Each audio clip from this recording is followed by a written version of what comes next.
Next to You, the alternate, made by Artsix Studio. Read by Niextu.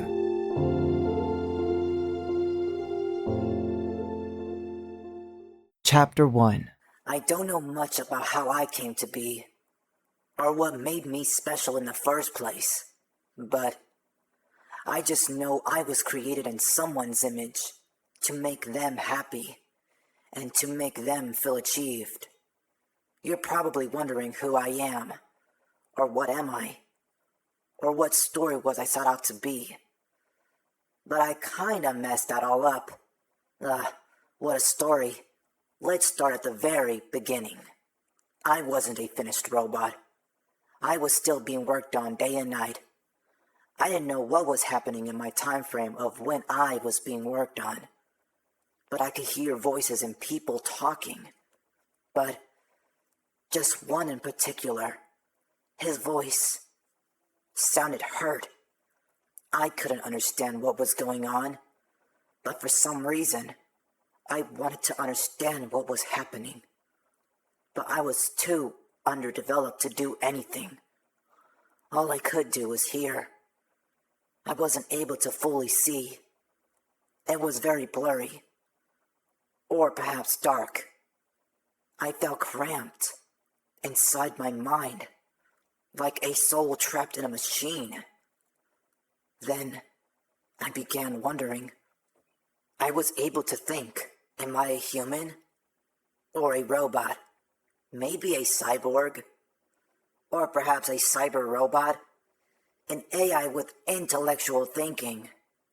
If I am able to think and have a mind, am I able to feel? Then I was telling myself that maybe I was something more than just a robot. Then I realized I could hear myself in my own thoughts. And I realized I was no ordinary robot. Out of nowhere, a white light was visible to see. It was so bright I couldn't make out of who it was. It was talking to me. It had a soft, calming voice.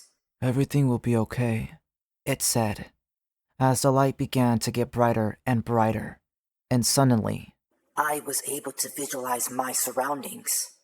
It felt like my eyeballs being wired into my circuits, but I was coded into seeing, and there were no eyeballs to see, only dots, like pixels. I tried to turn my head, but something was wrong. I could see my eyes meet the floor, and then it got closer extremely fast. My eyes very close to the floor, but I didn't feel the ground. I was lifted up and was carefully attached back to my body. I know you've been active. I keep tabs on you. And the light shows you've been away for quite a while, it said as Netro stared at him, then chuckled.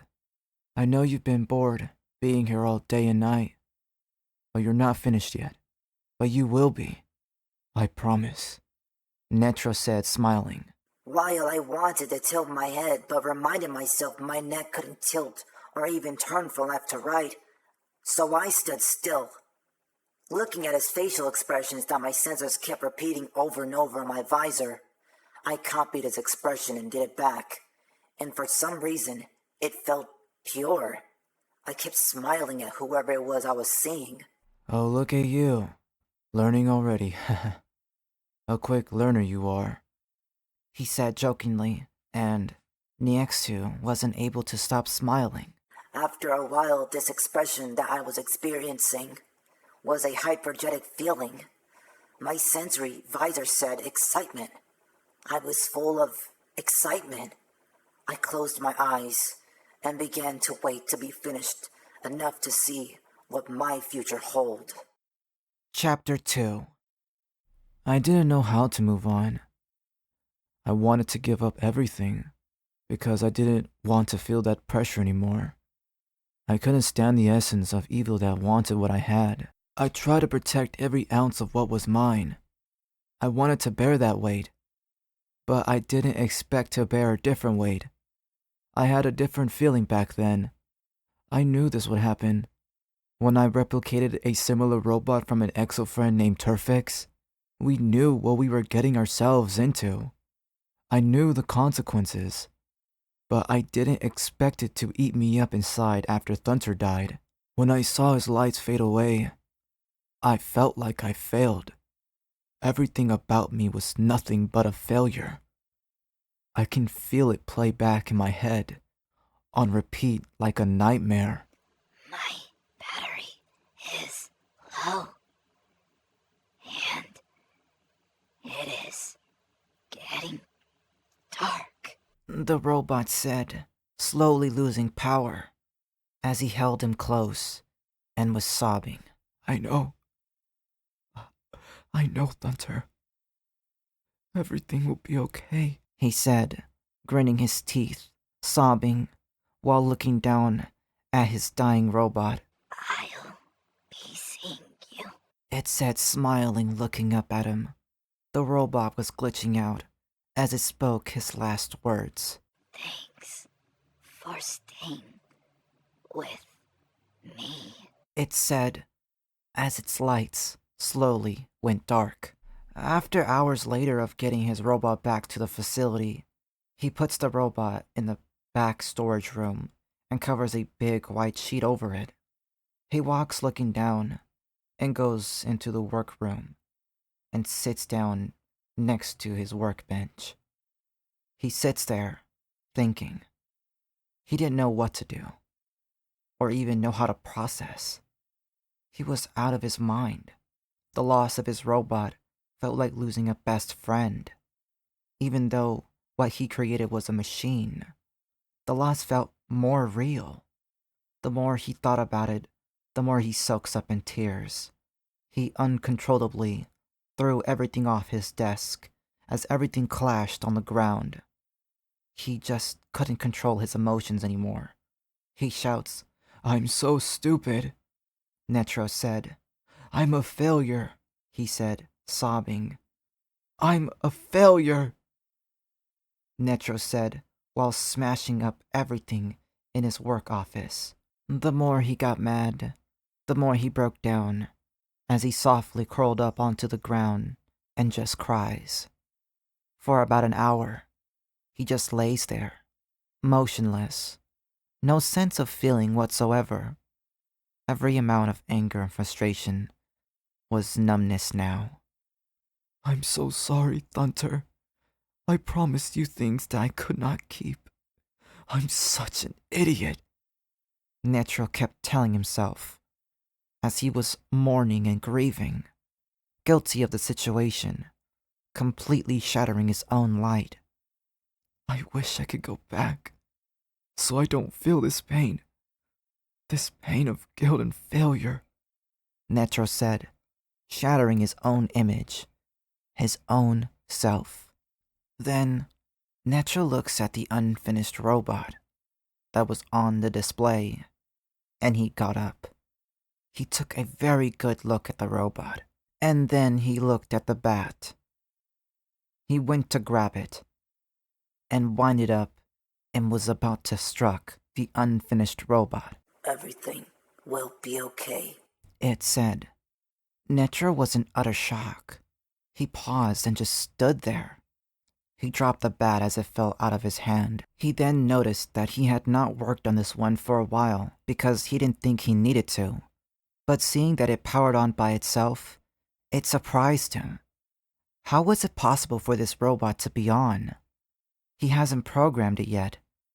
Its speaking made him wonder if he had been on this entire time, hearing and listening to him having his mental breakdown. Had he worked on this one before, but just hasn't put it out? He was very confused and was questioning himself, tears in his eyes. "If there is anything that I could give you, it's to be shut down. I'm not responsible enough," he said, as he sees the control panel and turns off the robot, as he then walks away from his office. But then, when he reaches the doorknob, Next to you. it said, and Netro was now shocked by the words. Don't do this to me. Don't do this to me. Netro said, shouting. He didn't want to believe this was happening, that this was in his mind making him go crazy, since he was grieving and was mentally not okay. Tell me this isn't real, please! I'm living in the mind of my own grief, Netro said, pleading that this was all in his head. Then Netro took a look at his ID. 2374 robot? Netro said, as it reminded him of the same ID that his masked friend has. He was wondering why such a familiar of numbers just show up on the robot's tag. This doesn't make any sense. ID 2374 robot? Netro said, and the robot completely turned on. It made Netro jump. He took a good look at the robot and was astonished at how well it received the response to its ID number. As Netro backed away, the robot tried to move, but its joints weren't constructed, as Netro stopped it from moving. Hey, don't worry. I'm by your side, Netro said, wiping the tears off his cheek. I'm sorry for trying to turn you off. I'm guessing that was your way of saying no, wasn't it? Netro said, chuckling. Don't worry. I won't. Not anymore. And when you're made, I'll be right next to you, Netro said, as he laughed. Aren't you a weird one? I backed away, and it looked as if you wanted to be next to me, Netro said. If that's what you want, then when I fully create you, you will be next to anyone. Next to. Yeah, that's it. Next to. Since you like to be next to me, I'll call you next to. Sounds catchy, doesn't it? Netro said, as he hugs the robot and cries on him. He found a reason to keep going, even after the mental breakdown he just had. He laughed and cries at the same time, as he finally understood what thunter meant when he said, I'll be seeing you. It wasn't in the form of another robot. It was the art form of keeping what he made alive. Netro couldn't really understand that in a split second of time, an overturn happened. Should he feel blessed, grateful, or lucky? But in the end, he was pleased that he was going to put his all into this robot, put all his effort into Next2, now that he was the #1 priority. I'm scared, Next2. I don't want to lose you too, Netro said, as he hugged the unfinished robot tightly. So just hang in there. Hang in there until I get myself together to be able to fully finish you, Netro said, as Next2 made a noise like a robotic squeaking, chirping sound, like a bird, as Netro laughed. Okay then, I won't take long, Netro said. Netro left the workplace and made sure Next2 was kept in a safe place. When he left the facility, he felt a sense of structure, like he couldn't leave him by himself. So he went back, got the unfinished robot, and took him to his apartment. He put the robot down in the dining room after he cleared out his table and just threw it out. Look, you're very important to me now. Leaving you there isn't an option. You're not a work project. You're my art project. That will soon come to light, Netro said, making sure the robot was steady enough to be left alone.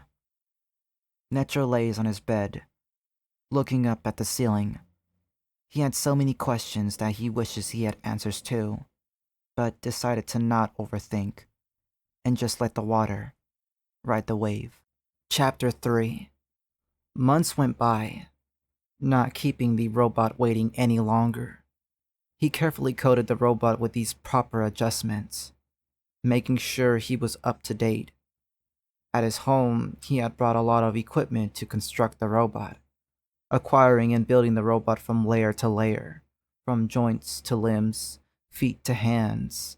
and other personal parts to make the robot stand out from the rest.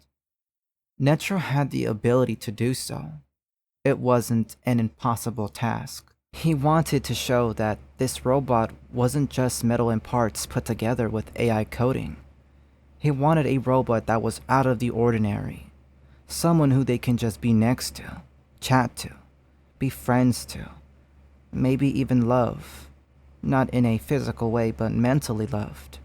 For him, he felt is what people looked forward to. He saw that in the X2. While focusing on this task, there was a friendly knock at the door. It made Netro jump. Being away for a while, he knew it would gather his loved ones to check up on him. "The door's open," he shouted with a mindseted tone.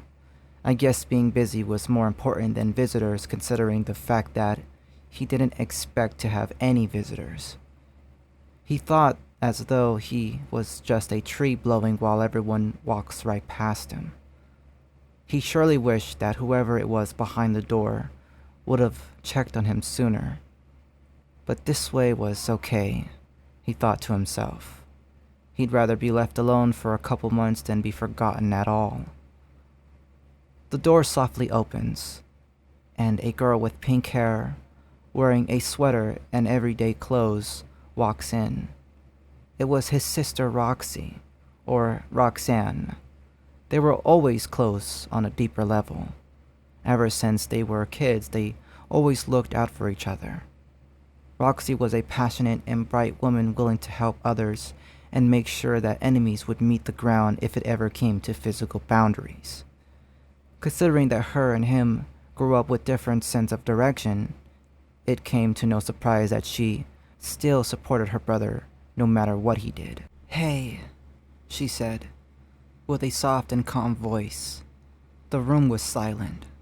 She didn't know how to start the conversation, and was nervous to say a word. It's been months without checking in on him. What could she possibly say that would make him feel alright? "How are you holding up?" she asked, slightly knowing what the answer was going to be, but she had to try. She had to make sure that he was okay, even though he would still feel some type of way about the long-distance silence. He didn't say anything. In fact, he was so busy that he didn't want to respond to how he was feeling.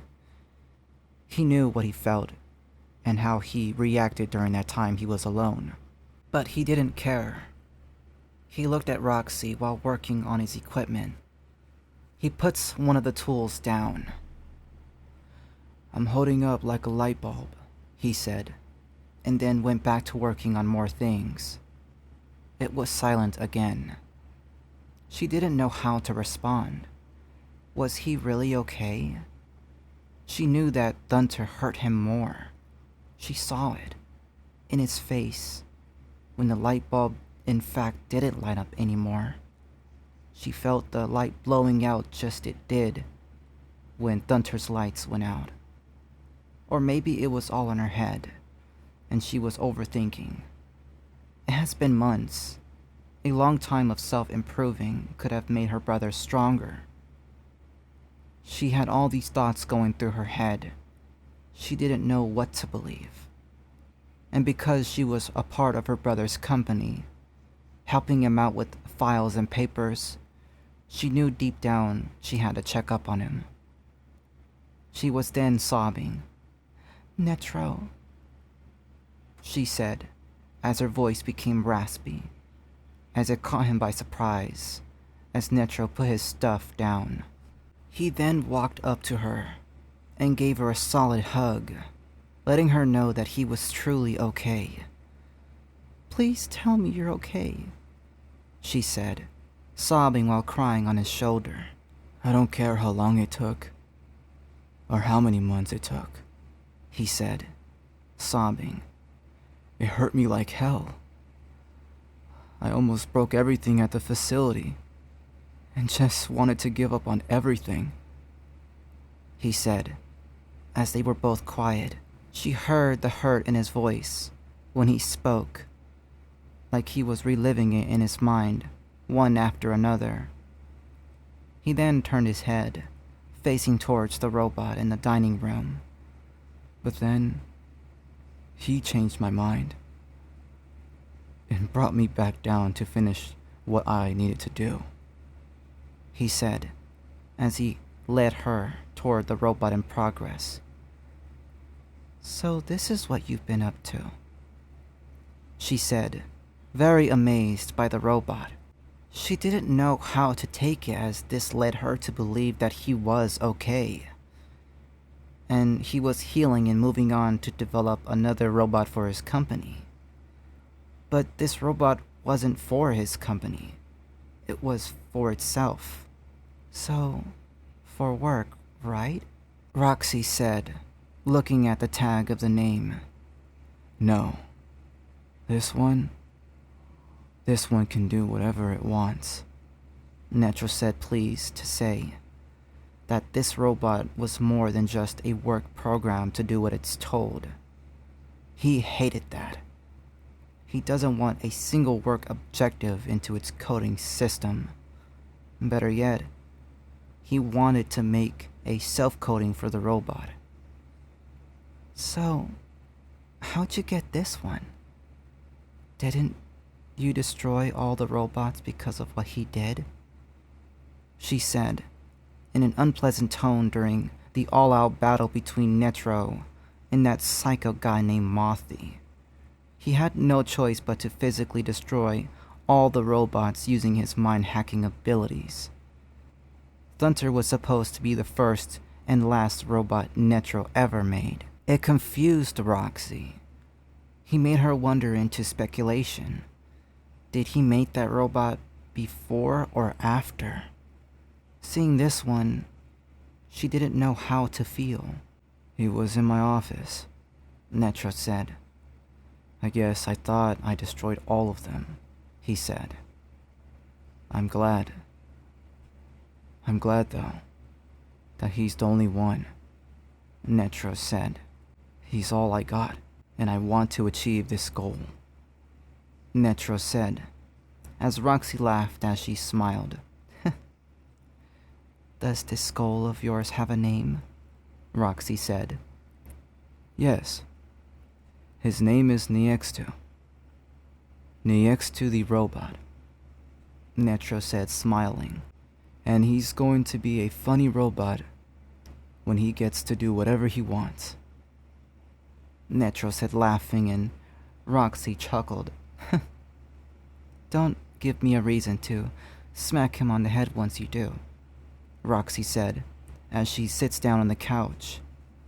So, I see you've been busy on other parts for this robot Niextu, Roxy said, as Netro then noticed what she was referring to as he covered the lower half of Niextu's hips and legs.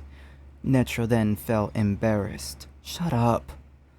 There's nothing wrong with attaching a robot with some real anatomy of a male body, Netro said, as he then cringed for a second. Well, at least now I know this robot is going to be a male, she said, giggling and laughing, as Netro covered his face in embarrassment. Shut up. I want to make him different, and believe me, I'm not enjoying half of this. I still got to make sure. He pauses and doesn't speak any further. Can we be mature about this? Netro said, as he was still embarrassed. Roxy gave Netro the benefit of the doubt. Okay, fine. I'll remain mature in this situation. But you are sure going all out on this robot. I can't wait to see Niextu be a finished project, Roxy said. It was clear that she was all in as much as Netro was on this project.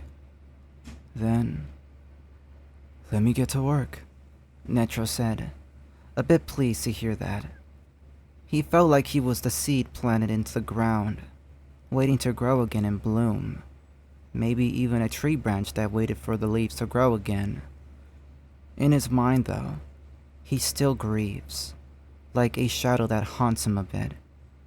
Scared he feels. No promises kept for this robot. The only way forward is being a man of his word, and that is better than keeping a promise. Chapter 4. It was getting to the point where he was going to have to do field research one way or another with this robot and learn how to modify him better. About another month and a half, he was already built. The robot just needed more testing and prep time to be able to be fully flexible. He was almost designed like an actual human. The way he looked was brilliant, and all joints and parts were still robotic. Everything about this robot was coming along perfectly, but he still wasn't finished. Like for one, Netro thought of a way to signal him wherever he went, including a different dimension since this world was sort of out of place. Next, he needed a voice box. He didn't know how he should sound. Squeaky, soft, raspy, deep, high, or maybe just no voice at all was probably the best option. He skimmed through the thought process of a robot voice because he wanted the best voice for the robot. Or maybe he should have no voice at all and learn sign language. The robot by itself sort of looked as if it didn't speak. But he didn't want the look to be deceiving. All this thinking made him feel exhausted. So he figured to add a voice box later when the development was fully done. Now, the functionality of this robot is fascinating. From the shoulders to arms, hands, body, and chest, all the way down to the last bit of this robot. Netro outdid himself.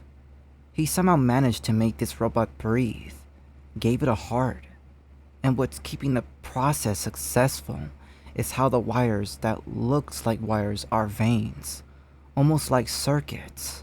They were blue. The heart was blue. Its lungs almost looks like a bag, but it isn't. Its chest is the same as a regular robot, but different. Netro did something that couldn't be explained. He made sure this robot would be its own person, with its own decision. The robot wasn't just metal parts and machinery anymore. Netro had used his mind-hacking abilities to pursue this act. His power was within the robot itself, and that gave the robot life. Taking it to the lab was the better way to make sure it functioned properly, with a lot of testing. It made him think a lot. Like, is this truly what he wanted? Imitating life, he felt in his heart, was deeply wrong. But he wanted this one to be his first and only imitation of life there is. He wasn't going to make another one. As long as he made this one and was successful, he had no guilt. Reading a lot of information on how this could go wrong, it was no surprise for him wanting to think on it. He was already far into development. There was no stopping. He just had to make sure not a failure in the system occurred. While he was working overtime and making sure he was looking at the computer, his phone made a buzzing sound, and Netro picked up his phone. He had received a text message from a friend named Sasha, telling him to meet her in the Rapangi Hills, a skyscraper with a viewing deck, a place where you can see the entire city. It wasn't far since Netro happened to be in Manado City. Her and Netro weren't always close, but has gained her respect on a lot of things. Sasha was always real and blunt about the things she says, never lied or held out a call out of an argument since she always spoke only when the situation needed a fixation of her input on things. She'd call out how dumb the situation was, or how you could have avoided the situation if you went this route. She always made sure her mentality was always straightforward. Ever since she was a small child, she has always seen the world through learning experiences. If you get lost in the forest, learn how to find your way back. If you made a mistake, learn to own up to it and gain the knowledge of your bad habits. and self-improved to avoid repeating this situation again, though she was always harsh on speaking because she has the genes of her mother. Mixed with being a sergeant, it adds to her mentality and words of strength. She's a strong woman. Netro looked at Roxy, who was in the facility with him. "Hey, tell some of the staff members to keep an eye on this one," he said, gathering his coat. Roxy sees him gathering his stuff to leave. "Where are you going?" she asked, confused. "Need some airtime.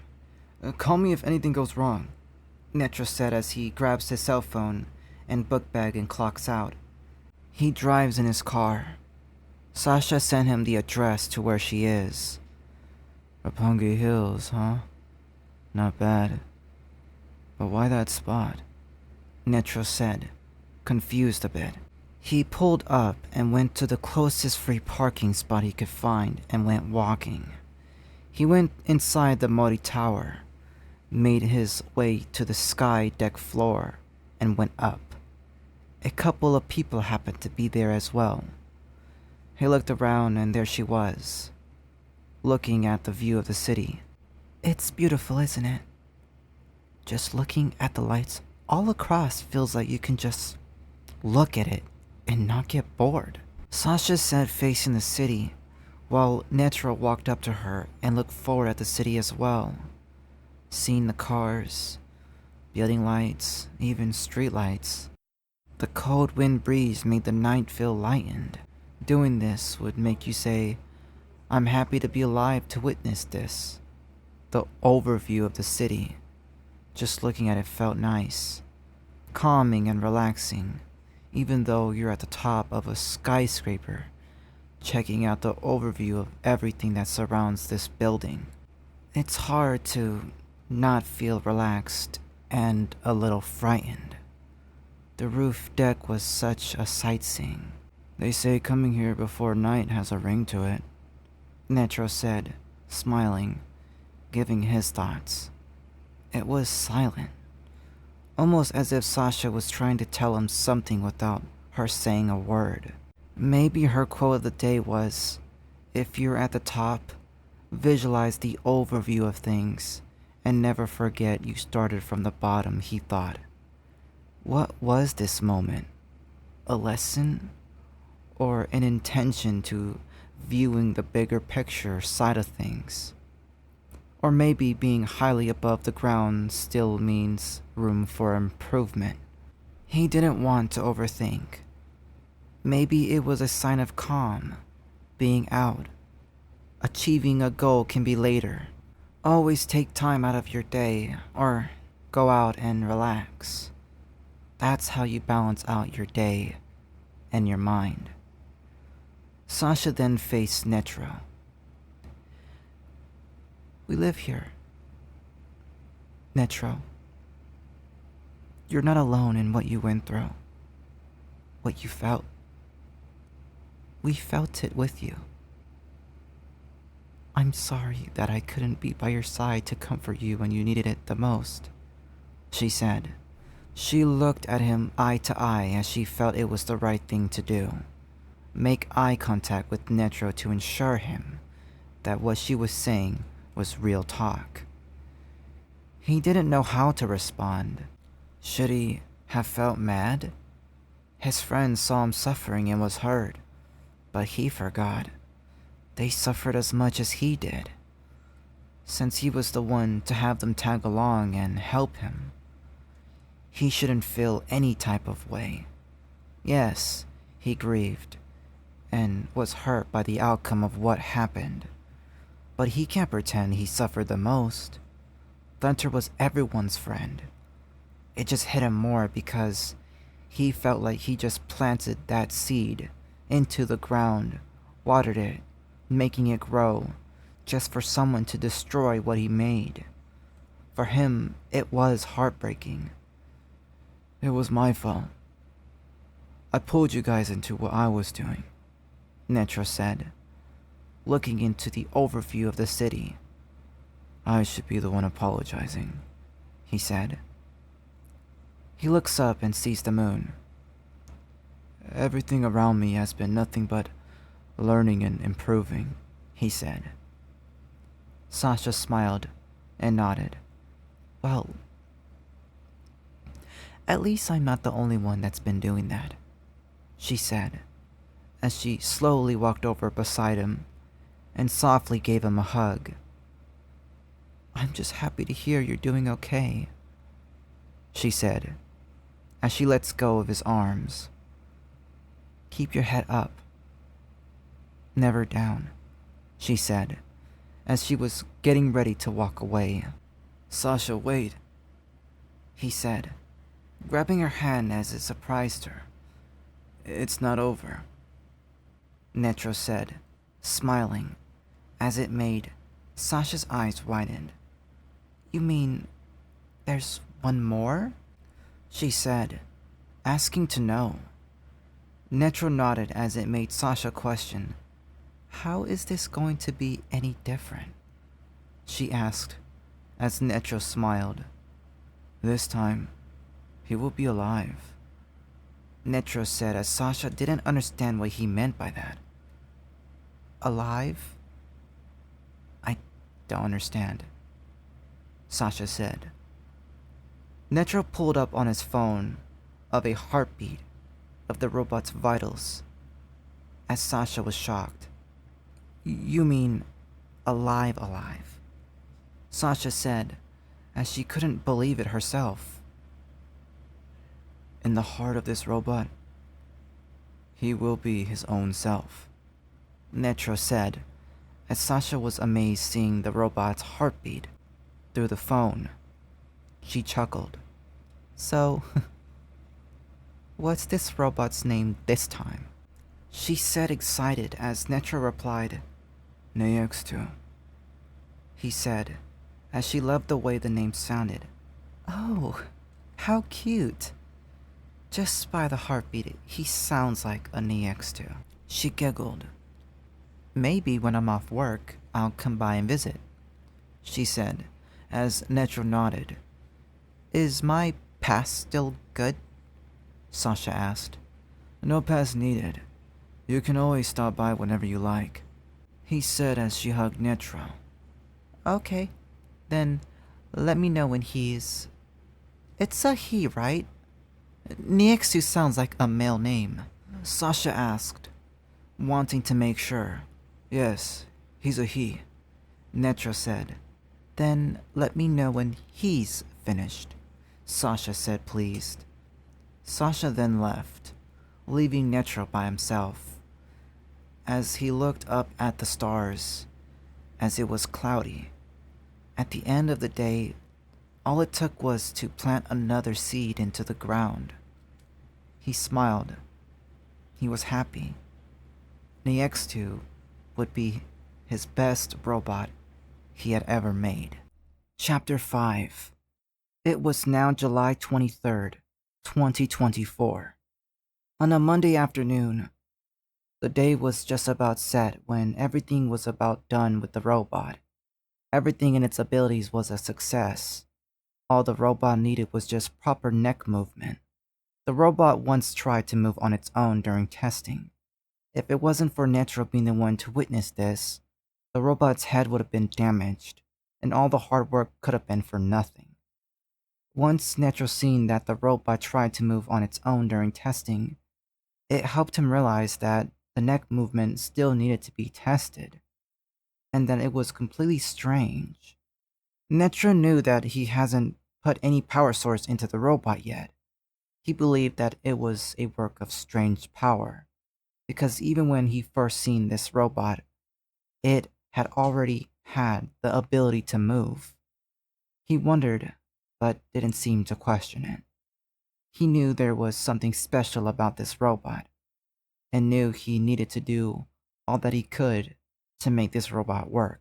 Not long after a whole day, Netro locked up and went to go clock out. While he did, he heard someone creeping in the hallway. He looked around, but there was no one to be seen. He thought it was just some rats, or late-night workers who were barely clocking out, such as him. He didn't want to think too much of it. and continued to close down. He then heard it again, this time louder. It felt like someone dragging a chain. He knew this time it wasn't all in his head. He wanted to use his powers but was too exhausted. So he let out a loud, aggressive tone. "Whoever's there, come out. Now!" he said, with a firm tone. But nothing. No one was there. No one to be seen. It was completely weird.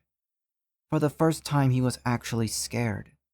He was worried about something happening to his robot, scared of reliving the events, seeing the flashbacks he got again. It scared him. He then opened the main room, looking around, then looking at Niextu, who was still in a work in progress. Nothing but blue neon lights surrounding the robot. It felt nice in the entire main room, dark with neon lights.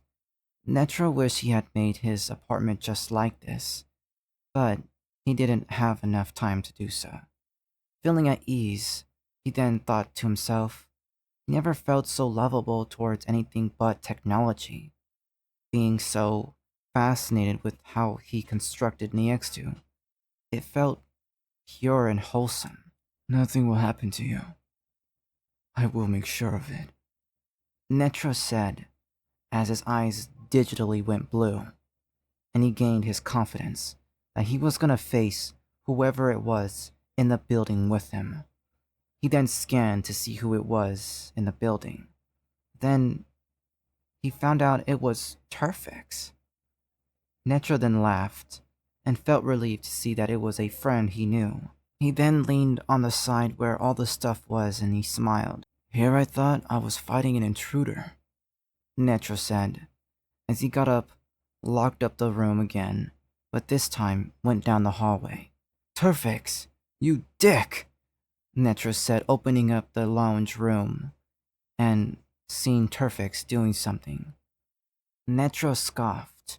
Ahem, He said, his arms folded, leaning against the wall as Turfix paused and slowly turned around. I can explain. Turfix said, as Netro smirked. Oh really?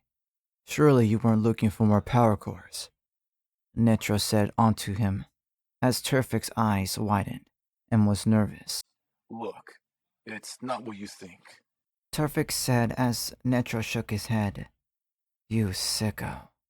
Netro laughed, as Turfix frowned. Seriously, I'm not a sicko. I just need it for energy. Turfix said while Netro dragged the situation on more. Well, soon the Extu's gonna need them, so that just means I'm gonna have to turn you off, Netro said jokingly as Turfix's mouth dropped. You're not that serious, are you? Turfix said, now completely scared as Netro chuckled. No, I was just messing with you, Netro said, smiling as Turfix was relieved. Who's Niextu? He asked, as Netro then realized he didn't tell anyone the news about the robot. He's a new robot that I've been working on, Netro said as Turfix was really happy and surprised. Is he going to be able to talk, move, sing, and even... Turfix couldn't help but feel a plague of excitement for Netro. Turfix kept rambling on about how he would like to make Niextu his best friend, and while hearing that, it made Netro feel a lot better about going forward with Niextu. He just wondered if his other friends would feel the same. Then he wondered, hey, you really got to let me know about you being here. Just showing up out of nowhere really had me scared, Netro said, as Turfix was confused. Was I that loud? He asked as Netro nodded. Yes. When I was about to lock up, I heard someone creeping around the hallway, he said, as Turfix tilted his head. I know this is gonna sound crazy, but that wasn't me. I only showed up right now. Turfix said as Netro's eyes widened. Wait, what? That wasn't you sneaking around? Netro said. Then he felt creeped out now. Then I wonder who it could have been, Netro said, feeling a shiver down his spine. Hey, since you're here, come with me to check on the X2. I need to make sure he's okay, just in case if someone is here. It could be a 2 vs 1.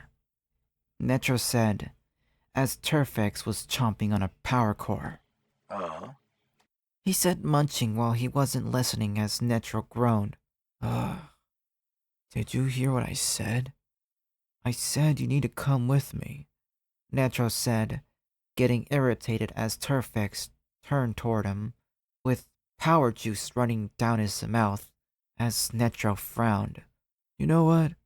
Just stay here. Enjoy your power core, you weirdo, Netro said. Not a moment later, his phone was vibrating. It was a text message from Roxy that she needed Netro to make his way to a conference and be up first thing in the morning, as it was urgent for him to be there. Roxy was always the type to make sure that things were settled with the government and to make sure anything was under the legal agreement. After the death of Thunter, and with what he did, he forgot that he was under watch by the government. And with how Thunter ended, it was safe to say he needed to make sure Niextu was clear for engagement with society. He knew Niextu wasn't ready for that, but wanted to make sure in every way possible that he was. Then Netro went inside the lounge room and swung the door wide open. Turfix, watch Niextu. Make sure nothing bad happens overnight. Got it? Netro said, as Turfix enjoying and zoned out with the power core still munching on it, as Turfix snapped out of it and nodded. Sure thing. Turfix said with power core juice dripping from his mouth. Netro was walking with Turfix while he was dripping with core juice as Netro couldn't help but feel disgusted but also wanted to laugh. Turfix was always the goofy, nonchalant, boring but funny Exo. He hardly remembers his human life, but happens to be filled with life full of goofiness. But being the helpful guy that he is, Netro trusts Turfix with Niextu, since Turfix has been nothing but an Exo his whole existence. Maybe Turfix again should be the first thing Niextu sees when he finally is finished. But Netro was highly unsure with what was to come. He felt scared of the same outcome happening. But he knew that this time was different, and he didn't want to repeat the past again. Netro led Turfix inside as everything was again dark and filled with light blue neon lights surrounding Niextu's body. As Turfix was smiling and was jumping around excitedly. This robot looks amazing. No hard feelings, but I think this one is better than the other ones you've made so far. Turfix said as Netro nodded. He is. And the last one too. Netro said softly as Turfix looked at Netro, as you can see in his eyes. Netro felt broken still about everything that's happened. But then Turfix put his hand on his shoulder. You know, you think too much on the past. Look at what you've done now. You've gotten better. One robot is all you need. Who needs a ton anyway? Turfix said, smiling and chuckling as Netro agreed. Yeah, you're right. Who needs a ton when I got this one right here? Just waiting to see the light of day. Netro said as he went up to Niextu, gave it a small side hug, and then he spoke. Niextu, this is Turfix. He's gonna be your bodyguard for tonight. He's gonna make sure you're gonna be okay here. Netro said, as Turfix frowned. I don't know about bodyguard. I'm not built for it, but I'll for sure keep watch on him. Turfix said jokingly as Netro chuckled. Maybe if you're lucky, you might see him move. He likes to move from time to time.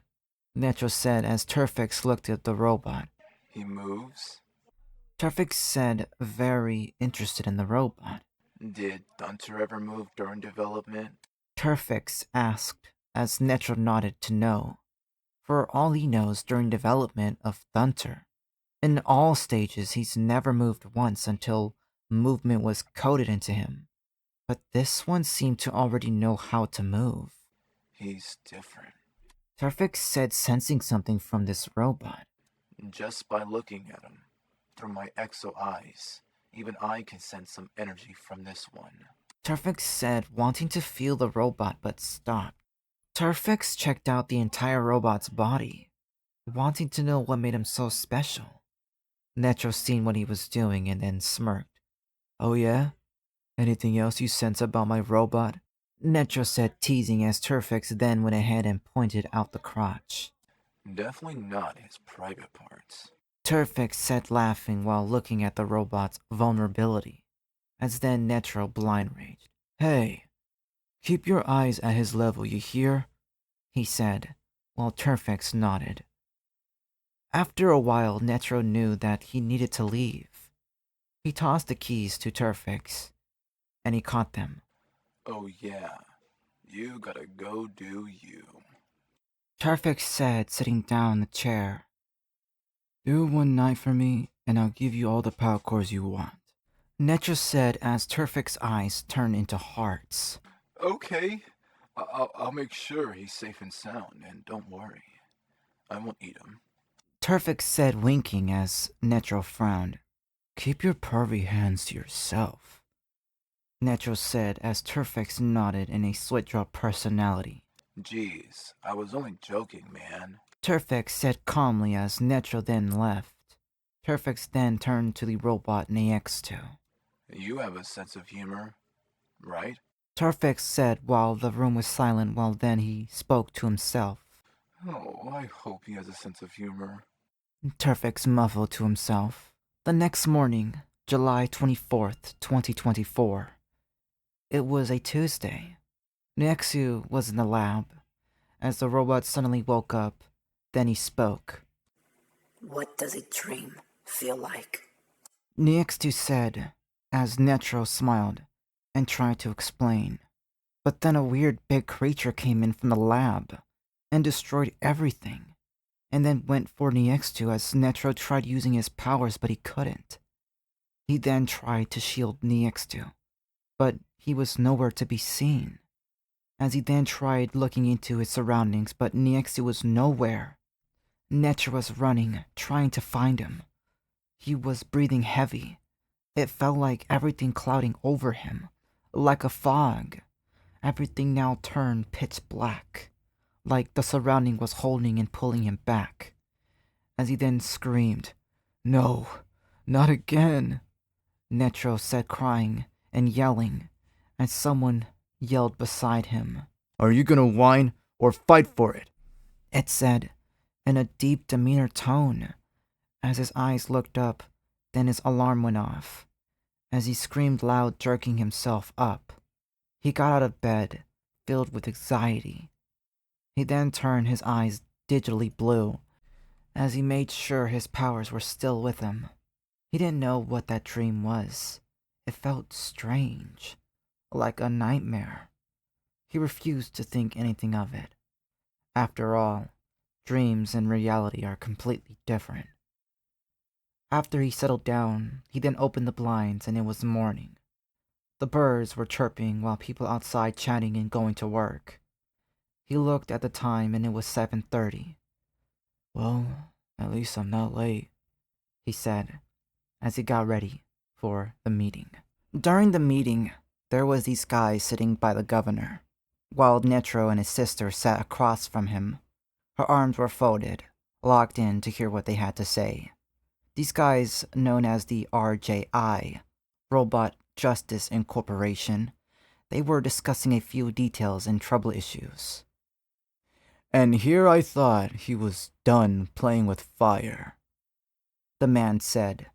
He glanced up at Netro, wearing a tight suit and glasses while walking with his hands in his pocket. You know, seeing you here pisses me off, the man said. Netro's eyes widened and was surprised. He was standing over him, trying to be intimidating. Yeah, fancy seeing you here, Ikimari Yaruzo, Netro said, as he clenched his fists. Him and Netro have never seen eye to eye. Even this time around, The aura between these two was fuming, as the lady then let out a loud scoff. Ahem! She said, as both of them looked at the lady. So, shall we begin then? She said, as then the man smiled and turned toward Netro. You're not winning this case. Plead all you want, the man said, walking away smirking with an attitude. He went to go sit on his side of the table and stared down Netro. Then the governor spoke. During 2020, the last conference we had was an agreement to make sure that all robots were preserved under the restriction of first law given that robots must follow the orders given to people or by people. The governor said, explaining the details about robots ruling to exist. Netro was then sort of panicking a bit. Then Roxy tapped him on his shoulder. Everything will be okay, she whispered. As then the old man went on, We agreed our corporation, Exonieer, would follow these terms and conditions, but given the circumstances, it has come to our attention that we want to part ways with Exonieer. It has approximately 7 months to shut down if the ruling goes to the other side. If you like to plead your case, in doing so will result in having your company vanquished and continue in such acts, but following a new extended agreement. If the agreement is breached, it will result in a termination of the contract, and legal action will be taken. Do you understand, Mr. Shaito? The old man said, as Netro zoned out, thinking of everything the man just said. It felt like his gut was struck by a truck. He then looked at the governor and nodded. Yes, sir, he said. Now, Mr. Yarizo, would you like to plead your case? He said. Yes, I would, actually. Mr. Yarizo said, getting up and walking back and forth. It has come to my attention that Netro here knew what he was getting himself into, yes? Is that correct, Mr. Shaito?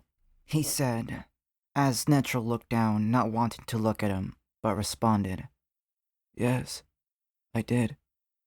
He responded with a firm tone. So then, you knew the consequences, Mr. Shaito? He said, walking back and forth. I heard the reason you're here is because you want to continue making robots. But haven't you done enough after what you did? Mr. Yarizo said, as the governor spoke. Mr. Yarizo, if you are not gonna plead your case, but instead antagonize the boy, this meeting will be over.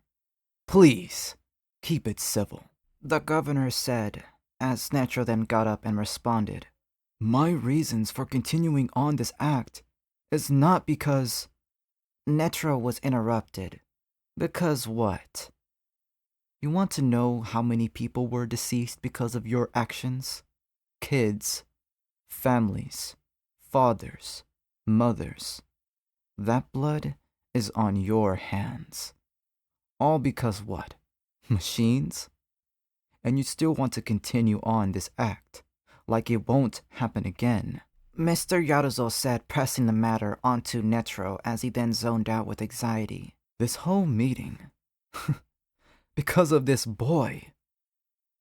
To plead his case, he should be shut down, no questions asked. Mr. Yarizo sat down. Listen, we agreed to not let the authorities get involved.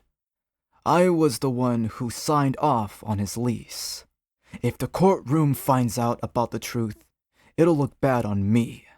We agreed one or the other pleads their reasoning, will get their way. We both know it'll save us a lot of time. The governor said, as Mr. Yarizo kept going as he pulled up a screen. This massacre, that robot right there, took out many civilians, Mr. Shaito.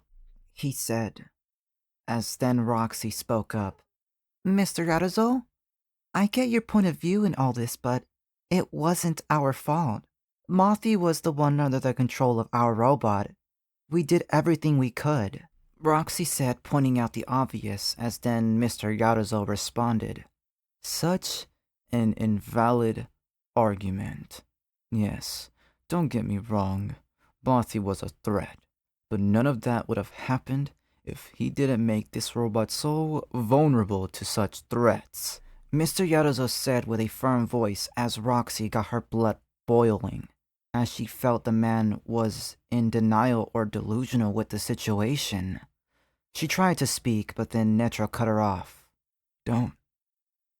Just don't, he said, already stressed out of the arguments made towards the situation.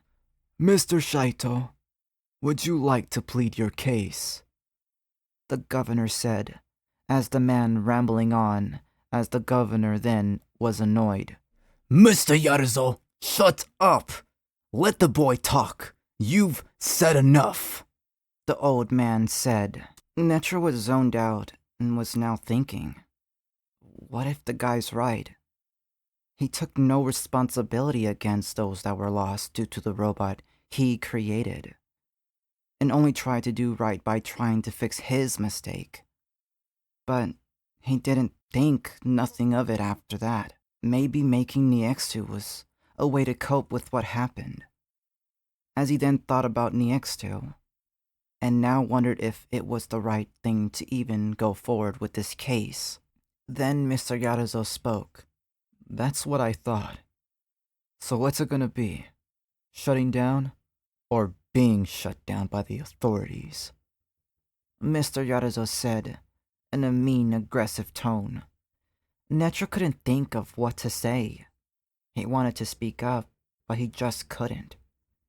He felt tongue-tied, and everything was hitting him all at once. He couldn't come up with a solution to resolve this case.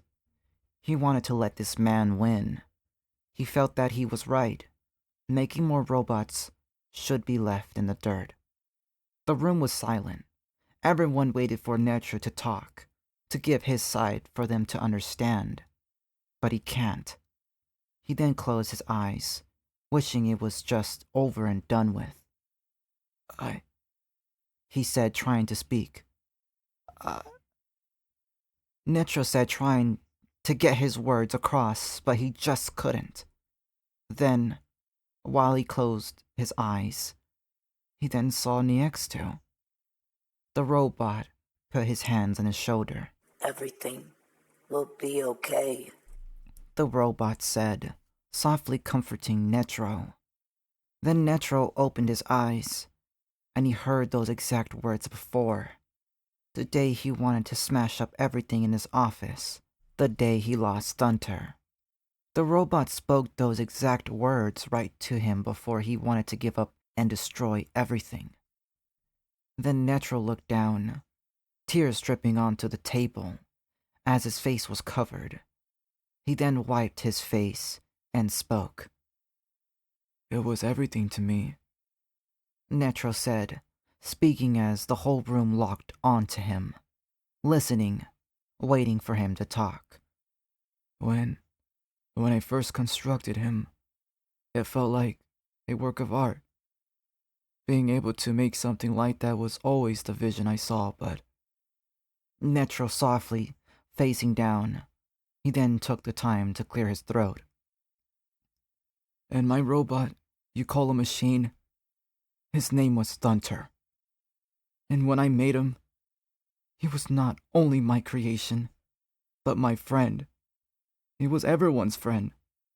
If he was in this room right now, he would have been shy to see you all, he said, as his voice was raw, but still went on. Those lives I do feel sorry for. And I do feel the loss on both my end and on the people, he said softly.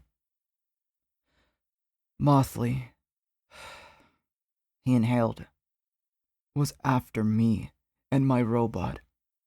I tried my best to keep him safe. But what do you know? You weren't there. Where were you? Hiding, trying to keep safe while I put my life out there to try and save my robot.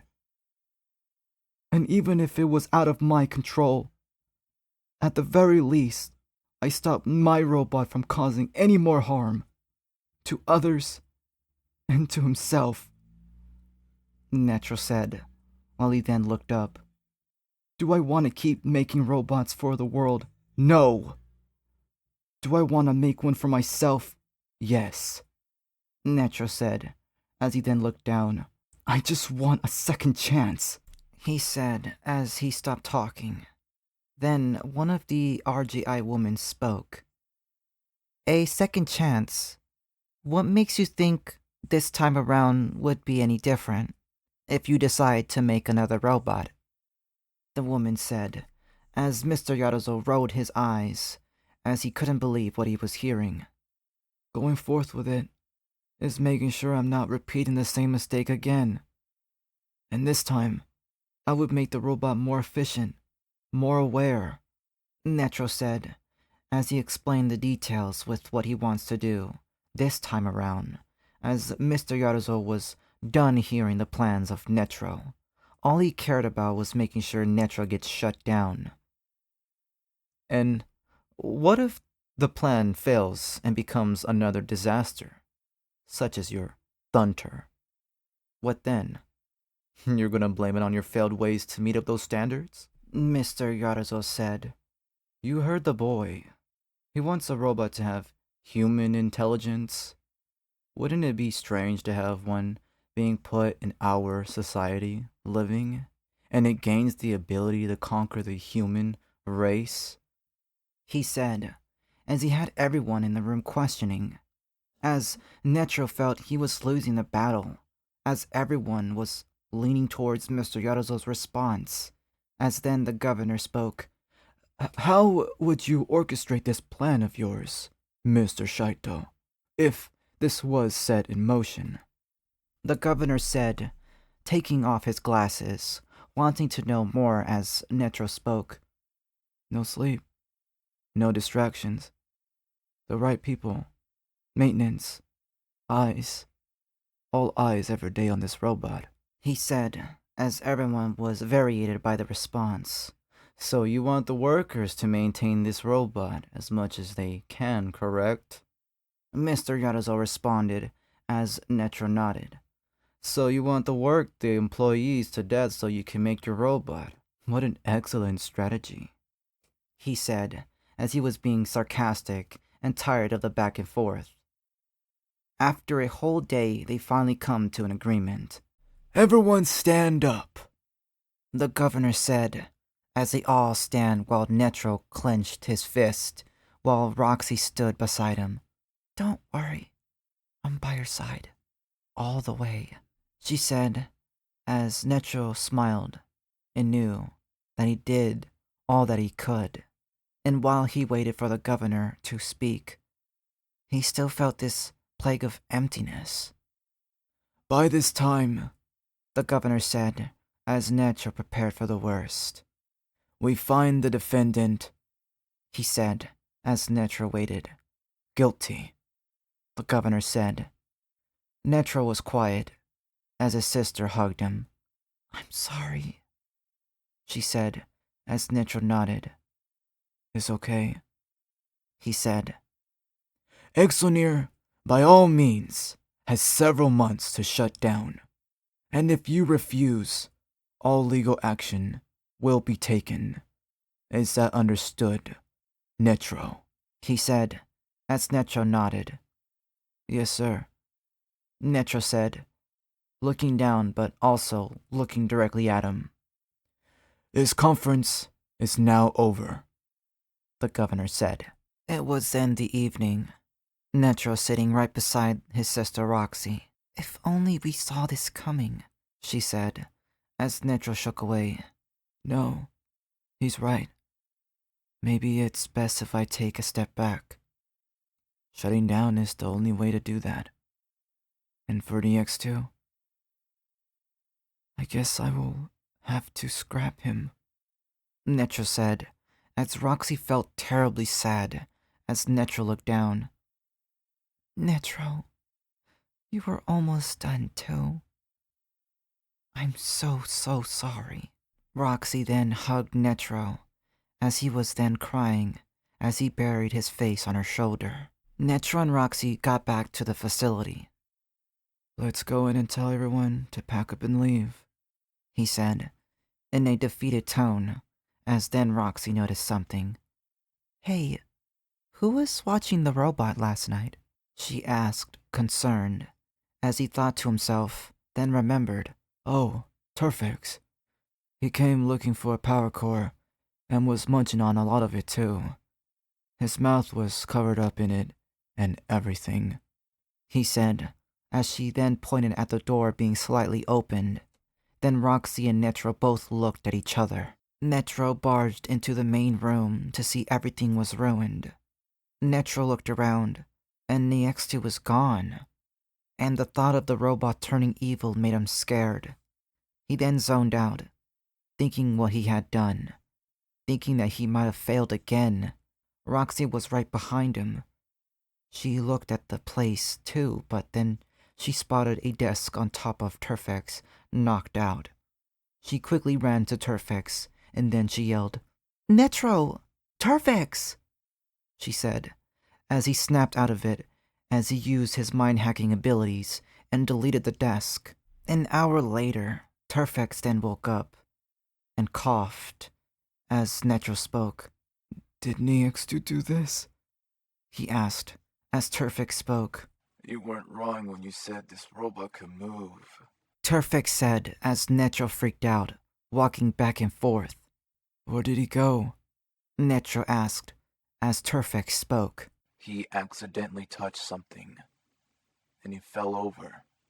I don't know what happened, but an explosion happened, he said as Netro's eyes widened. Wait, so he didn't try to destroy this place? He asked as Turfix spoke. No, he didn't. What you're thinking right now isn't what you think. Turfix said as he was worried. Netro, he said. He turned himself on. Turfix said, really concerned, as Netro began to worry. Where could he have gone?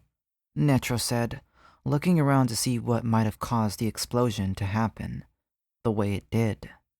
He then caught his eyes on the power core juice. You dimwit! You brung power core juice into my lab? It overrided the circuits. Netro said, pulling Turfix close to him as Turfix looked away. Look, I apologize. I'm sorry. I'll do anything to help right now. Turfix said, guilty of the situation, as Netro folded his arms. I knew it was too good to trust you. Netro said, stressed out even more. So then, where did he go, brother? Roxy asked, also worried. This is the first time this has happened, and they didn't know what to do. He then thought to himself, Wait, the antenna that I built into him, I can track where he is, he said, as he then went into the computer. After a while, he managed to find out where he went. Then he froze and dropped the headphones as Roxy was concerned. What? Where is he? Roxy asked, as she looked on the computer, and she covered her mouth. As then Netro went straight to Turfix. Before the explosion, what happened? What did you see? Netro said, curious, as he shook Turfix. I saw like something. It was hard to explain. It felt more like a wormhole or something, he said as Roxy then looked at the data. That's impossible. To create a wormhole, you need a lot of energy. Negative energy, to be exact. And exotic matter, Roxy pointed out as Netro then facepalmed. Whatever went on in this room, it worked. But now look, Netro said, defeated even more. Nex2, Netro said, worried. He's in another universe, he said, as his emotions went wild while Turfix and Roxy were left completely speechless, seeing the signal coming from the computer. Chapter 6. Everything was dark, but when he opened his eyes again, his vision became brighter, and seeing that he was inside this big room, it hadn't noticed at how big the room seemed to be. It started to visualize its surroundings, trying to get a grip on what it was seeing. He had tried to turn his head and seen that he was able to move it now. From the first time he had tried to move it, it felt stiff and unavoidable from the ground, but now it felt more loosened and nicer to freely turn and tilt his head. While looking around, he spotted what appears to be another robot, just like him, just sleeping on the chair. He was also starting to wonder if he was also gonna be able to do the same, sleep. Then he heard it snoring, and then the robot made a noise, making a loud squeak, and then freaked himself out, and then leaned forward as all the power cords to this robot came off. The robot falling as the entire lightings flicker. Then the robot tried to catch himself but couldn't.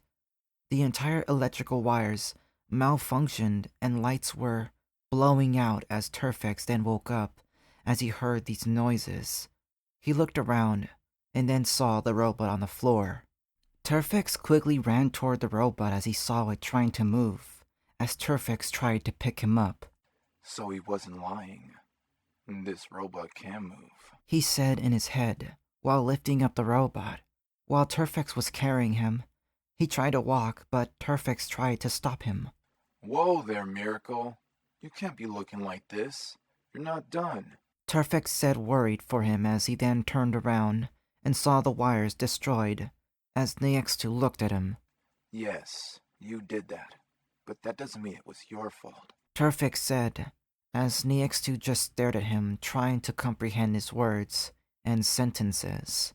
Your name is Niextu, right? I'm Turfix, an exo. I used to be a human before I got put inside an exo body. Turfix said as Niextu was just looking at him. Then Turfix gave a side eye to himself. I wonder if this robot understands me. He said to himself. Turfix's power cores were leaking core juice on the wire. It then sparked some crazy amount of energy, and all of a sudden, a big explosion happened, sending Turfix back as Niex's vision went blurry, as his visor had an error and gets knocked unconscious. After hours of being turned off, Niextu's body starts to power on again. His visor turned on, and as he looked around, he wasn't familiar with his surroundings. It was pitch black. His eyes were bright, so he was able to see his surroundings. The sensory in his visor repeated, night. He didn't know what it meant. He tilted his head, but then realized it would limp. He was so confused to why, now all of a sudden, his neck wasn't properly adjusted right. But then he realized he was on the ground. He tried to lift his body up, and did so successfully.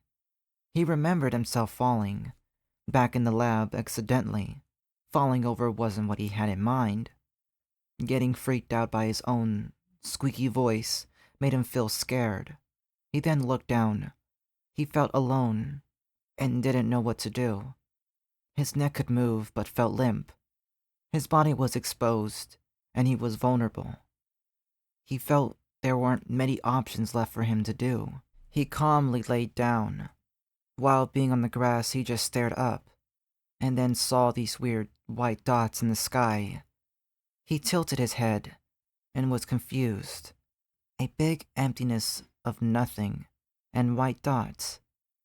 He didn't know how to process this. Why was it only that? It thought to himself. Then, on his visor, it repeated, planets, stars, night, sky. And he was learning these names based on his scanner. He didn't know what to think of it, but he thought how nice it was to look up at these weird things in the sky. After a while laying there on the grass, he then heard a noise. Then his visor went red and repeated danger, and in the catalog, It explained what it meant, and Niextu was now scared and worried. He hasn't been here for more than an hour, and was now going to get into trouble? The robot silently got up. He didn't know how to at first, but then managed to pull himself up on his feet, and then quickly looked around. He noticed while feeling this sense of danger, it felt his whole body was in some sort of response, and his body gained some sort of strength. He looked through his surroundings and found out that he was in some weird place. His mind was moving quick and didn't know how to process, but then acted quick in doing so. While he looked around, he seen this old abandoned area. He went inside to not let himself be seen. He didn't know what he was doing, so he let his body do all the work. He was hiding in the back storage room, keeping quiet, but his body response was trembling with fear. His legs were shaking continuously, and his whole body went into panic mode, and he didn't know how to stop. Then, a Jeep Wrangler pulled up and parked near the front entrance. Then 4 guys came out with guns. Then the 5th guy spoke. Look around the place. I know it was right here, the man said, with a slithery tongue. It sounded off like his tongue was underneath his mouth. They then do what he had asked them.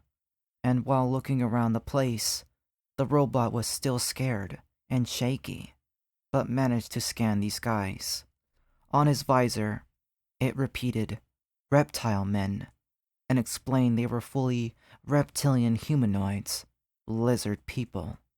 And while the robot was learning about them, the robot took a step back. His robotic feet touched something, and it made him jump again, and he then landed on some boxes. And it got the attention of 3 guys. Hey, I got something over here, the reptile said, walking into the storage room. The robot saw what he felt. It was a mouse, wandering as it screeched and ran away. He then heard someone coming, and the robot didn't know what else to do but prepare for the worst. He closed his eyes. He then heard something speak. Don't worry. I'll always be next to you, it said, as the robot opened his eyes, as he then felt this strange sense of sadness, but of feeling to overcome this situation. While he heard the footsteps getting closer and closer, he couldn't find a place to hide. The reptile came through the front side of the storage room, checking to see if it was clear. But then the robot booked it and shoved the reptile as he was too slow to see who shoved him.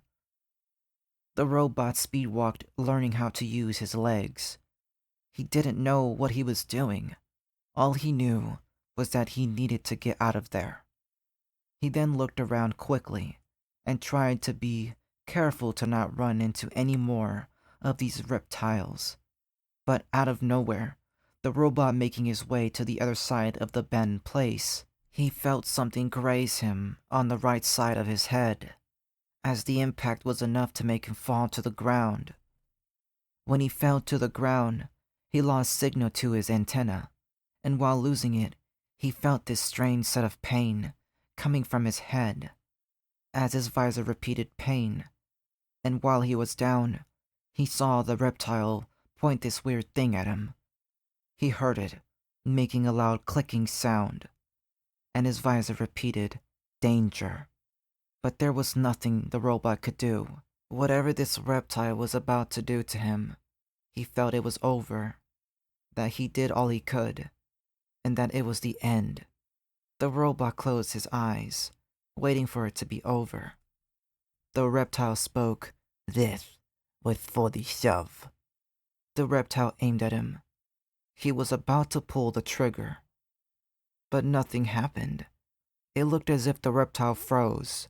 Then, while it was frozen, it appeared to have some sort of sword being jabbed into his right side stomach. The robot couldn't make out to what was going on. Then, he seen the reptile being pulled back and was shoved backwards onto the floor, making a loud thump. Everything was dark. He couldn't really see much, but it looked and appeared to be another man with him. But this man was different. He was dressed in black all around. You can see a slight tint of lime green. His entire appearance felt darker than the pitch black itself. Then, another reptile tried to sneak the man while he was looking at the robot, but then he used this sort of body movement that the robot couldn't comprehend. All he knew that this man was moving quick with his body, arms and hands. The man jabbed something into the reptile's jugular, and he falls down, not moving anymore. Then the man looks back again at the robot, as he then tries to lift him up. But the robot gets freaked out and scared, and starts making all these squeaky chirp noises.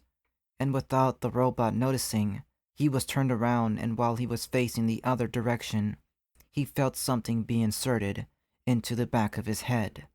And his visor read, "Voice box inserted," and read, "Installing English language into neural network." And while it was complete, it turned towards the man, as he then spoke. Are you okay? He said calmly in a deep voice, and while the robot tried scanning him, his identification popped up as unknown, and while doing so multiple times to identify him, his visor kept saying unable to identify. And then the robot backed away, breathing heavy, while the man was just staring at him, while the robot looked scared and freaked out. Then, without a second thought about it, the robot spoke. Hey, stay away from me. It said, loud as heck, and it startled the man as it caught him off guard, for the robot to talk so sudden. Then the man quietly spoke. Listen, I'm not here to hurt you. He said calmly, but also nervous at the same time, while then the robot looked around and was unsure of what to do. But then after the whole thing with the reptile, he was unsure if he could trust this man. How can I be so sure of that? Your name isn't showing up on my scanners. It says it's unknown. How can I trust a name like that? The robot responded freaked out and scared, as the man didn't have no clue of what to do, then frowned, sorta entertained by this. You sure are a feisty one, aren't you? He said, teasing the robot as he then pulled out an ID access card to the robot so it could know who he is. Scanner ID 2374 robot, the man said, and the robot wasn't fooled by it. 2, 3, 7, 4. That doesn't sound familiar. The robot said, rejecting his access. Wait, what? You can deny my ID? The man said, confused, wondering why. Stay away from me. The robot said, looking at him up and down, then caught on to his mask. You mask face, haven't you read the room? You're a guy dressed in a black looking like a demon slayer or something. The robot said, gathering his words, describing the man out loud. Then the man frowned even more. Well, that wasn't very nice, he said, feeling a little hurt by the robot's outburst to his identity. What can I do to earn your trust? The man asked, waiting for the robot to open up. The robot hearing and sensing these words he didn't know. It then thought to himself, I'm not sure. I've never been in this situation before. The robot said calmly as he was already freaked out. He felt being loud was the only way to make sure this man didn't hurt him. Then the man thought of something. Can I start by asking your name? He said softly as the robot looked up at him. I guess so. He said, unsure of that question. He wanted to say his name, but he didn't know what it was at first, but then remembered it. My name is Netro. He said slowly as he then chirped. In doing so, it made the man crouch down to him. That's a pretty cool name. Sounds very unique, he said, as Netro brightened a bit and looked at him. You think so? He asked calmly as the man nodded. Yeah, it is, he said, being friendly as he smiled. Now it's my turn. My name is Unknown, he said as Netro looked at him confused but understood. So, it wasn't just a coincidence. Netro said, confused by his name. Your name is Unknown. What a weird name. he said, wondering still as Unknown, taken back by what he said. Yeah, I know.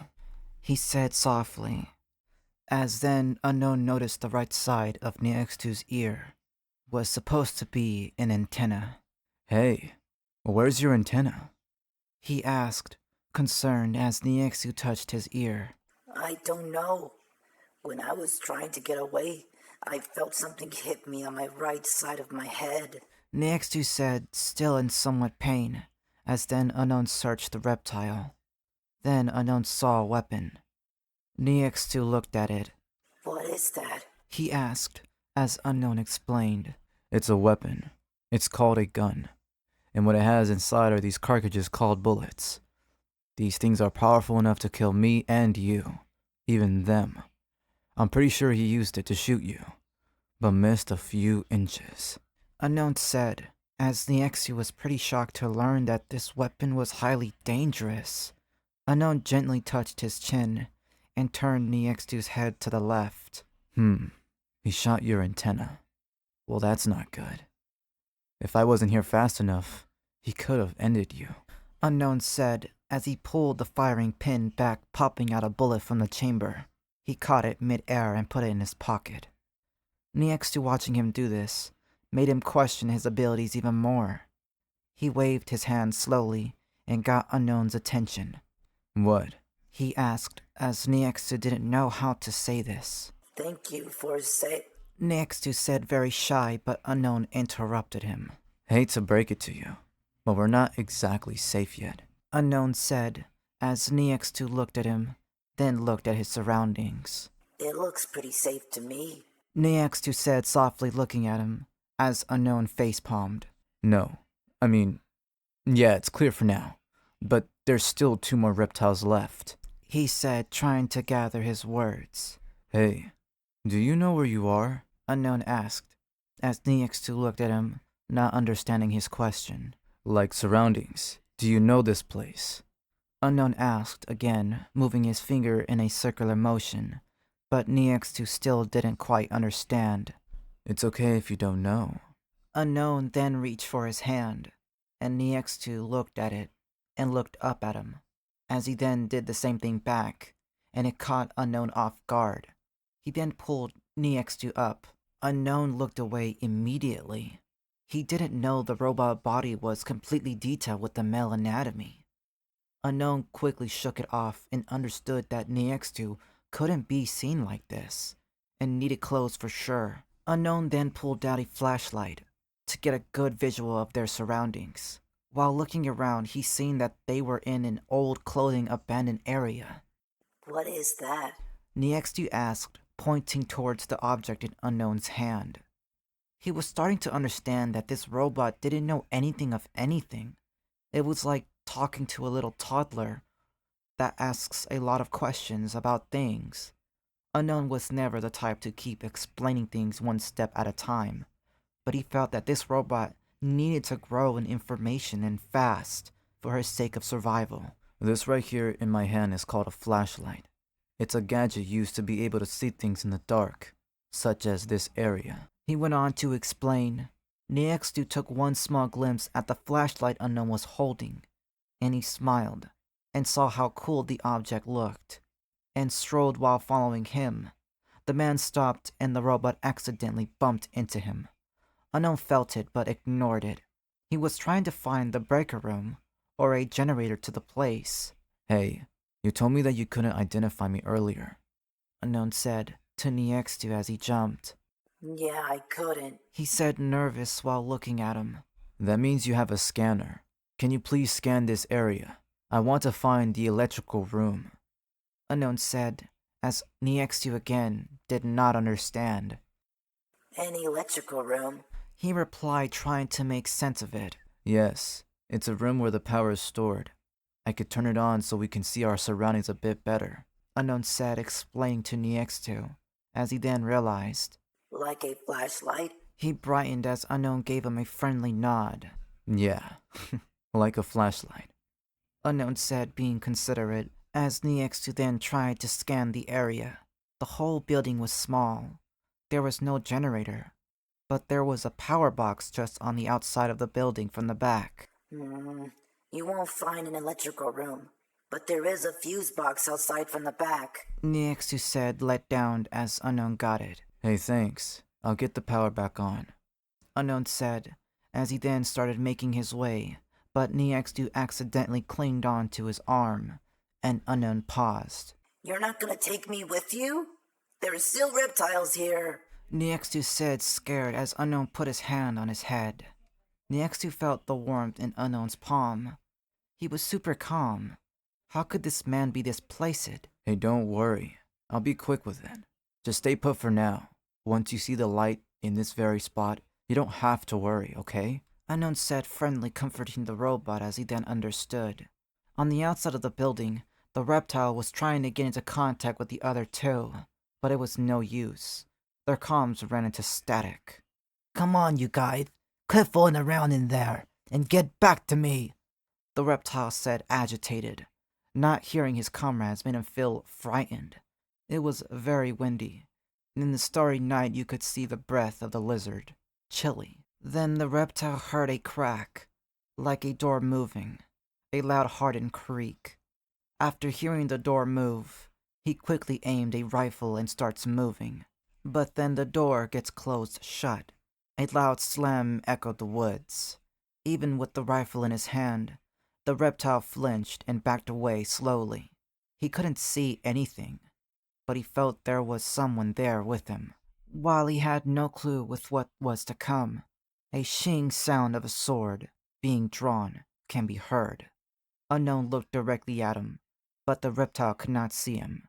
The dark made his surroundings moonless. As fearful as the reptile was, he opened fire blindly.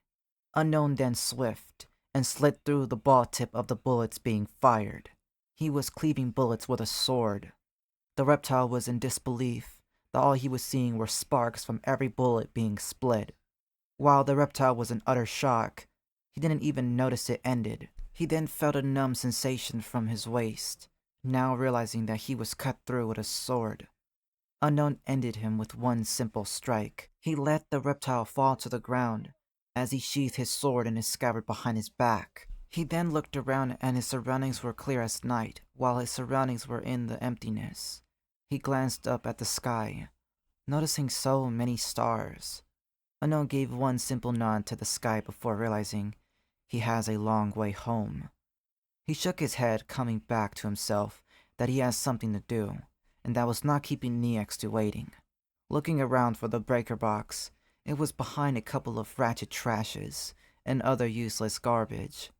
While trying to find the power box, there didn't seem to be any sort of wires connected to the building.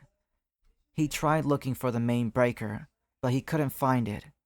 Could it be that it was too dark for him to see? He reached for his pocket and pulled out a flashlight, and while looking around he then figured it out, that it was on the left side, as he then sighed.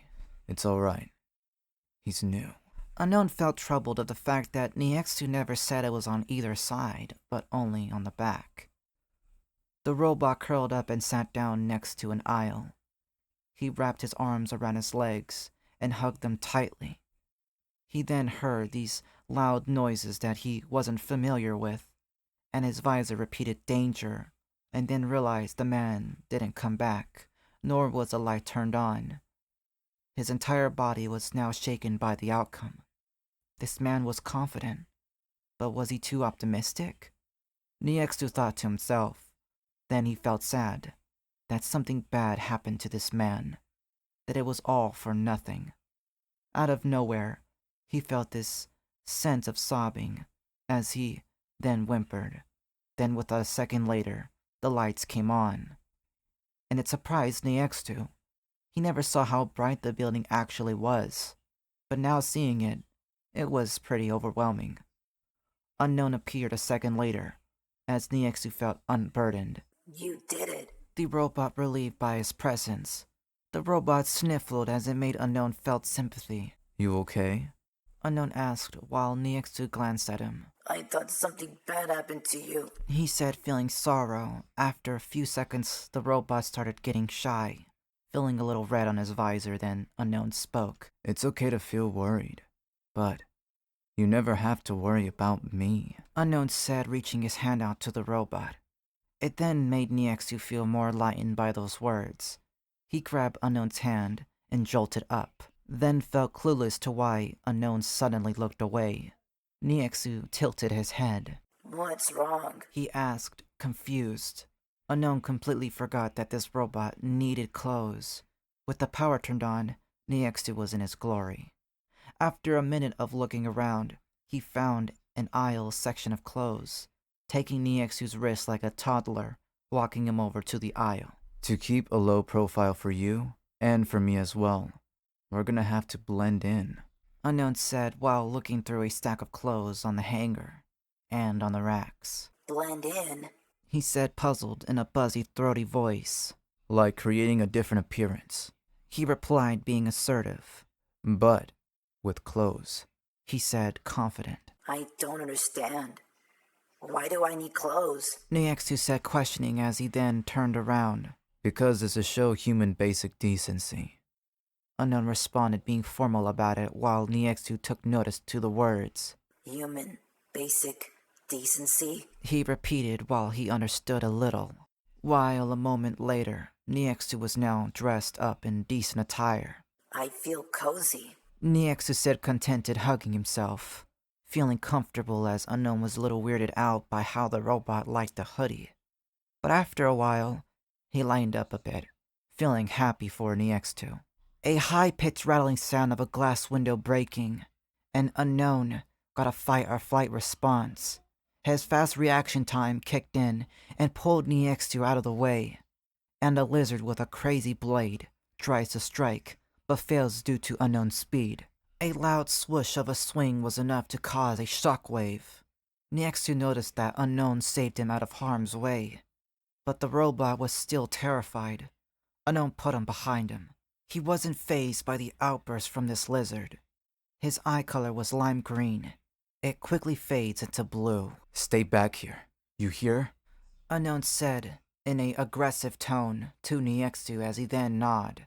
And while the swing left the reptile a little delayed, Unknown managed to kick him, rocking the reptile a bit. The creature was stunned back, but wasn't fazed. That was a nice kick for a human. But that won't last long after I slice your legs, it said in an angry tone, while Unknown doesn't say a word and does a Wing Chun stance. The reptile looked at this stance and saw how relaxed this man was with his form. From his shoulders were slumped, the chest sank, as his hips were rotated forward in a relaxed manner. Who is this guy, he thought to himself. But it didn't matter. All he wanted to do was kill him and rip him to shreds. He noticed that the man did not speak and tried to be intimidating. I see you don't talk much. I'll make your death as quiet as possible. The reptile grinned his teeth and lunged, his whole head going in for a chomp with his large maw. Alerted by the sudden attack, Unknown hits him with a tornado kick. It makes the reptile fling back. Then the lizard felt frustrated and charged at him with his sword. Then, Unknown drew his sword very quickly and they both start clashing. The lizard was fighting him aggressively, as Unknown saw his attack patterns and dodged him casually. And while analyzing him, he was looking for an opening to end the battle as quickly as possible. Then, the reptile let out a loud roar, furious of Unknown. The reptile looked at Niexu and went for him. Unknown dashed as fast as he could, and while Niexu saw him coming, he closed his eyes, covering his face, and while the reptile tried to crunch the robot, he noticed that he couldn't. The man was holding him by the tail with all his strength with one hand, but Unknown was struggling and shouted, Don't just cower! Move, robot! He yelled, grappling a hold of the lizard's tail, as Niexu did what he asked, getting out of the way. Then, he noticed that he wasn't struggling anymore, as the reptile paid attention back to him, and grabbed Unknown by the neck and slammed him over a counter. As he then spoke, I was looking for him, and I now understand that you're protecting that Barth Impulse machine. Once I kill you, I will take apart and use him for good use. The reptile extended his claw, ready to attack, as Unknown's eyes widened. Then he spoke. Then you're gonna have to get past me, Unknown said, in a deep, aggressive tone. because you're not touching any part of that robot. You hear? He dropped his sword and gripped both wrists from the reptile, and he shouted. Emotional awakening! Unknown said, ruthlessly, and his power boosted, and he was able to overpower the lizard, and he got back up as he then pushed him into a rack full of discs and VHS tapes. Unknown picked up his sword and put it on his side, giving space between him and the lizard. Then he dashed at the speed of light. The lizard drew his sword, matching the timing, but something was wrong. So wrong that even Niextu caught on to what was happening. Unknown dashed light speed, but nothing happened. It looked as if Unknown didn't do anything at all. But then he muttered. Shattered. Blade. He said, very angry as he gripped hard on the sword. Then, the blade from the reptile's sword shattered from the fuller of the blade, and he was shocked. He didn't know how strong the man was. He's never seen someone as fast as him break through him so easily. After it settled down, Unknown sheaths his sword. I'll spare your life if you tell me everything you know about this place, he said calmly, but the lizard didn't budge and caught Unknown off guard and slammed him against the wall. Listen, you outsider. You think I'll pity you after what you did to my men? In that move you pulled, you're not from here. You're in my world, and in here, you will follow beneath me. You don't get to bargain with me. The lizard pumped up muscle through his body and gained strength even more while gripping Unknown by the neck, as he then tried to break free, but it was no use. Niextu saw that Unknown couldn't break free and was starting to get worried for him. He saw the only person to be on his side, struggling and fighting for his life, and he felt helpless. Unknown looked at him as he then shouted, You run, NX2. Get out of here. Unknown shouted as he loses his breath, but Niextu couldn't move. He didn't want to leave Unknown to die. While being pinned by the lizard, he seen that the robot didn't want to leave him. It looks like he doesn't listen. Good for me. He gets to see you die, and I get to take him. The reptile said very aggressively. Niextu then closed his lenses, trying to figure out what to do, but couldn't. He didn't know anything. Then, he thought of something. As Unknown was struggling, Niextu scanned the reptile's weak points in the body, and then, without thinking, he speed-walked behind the reptile and stepped on his tail. As the lizard screamed in pain, he managed to kick the robot back as it falls to the ground, and squeezes Unknown's neck even more.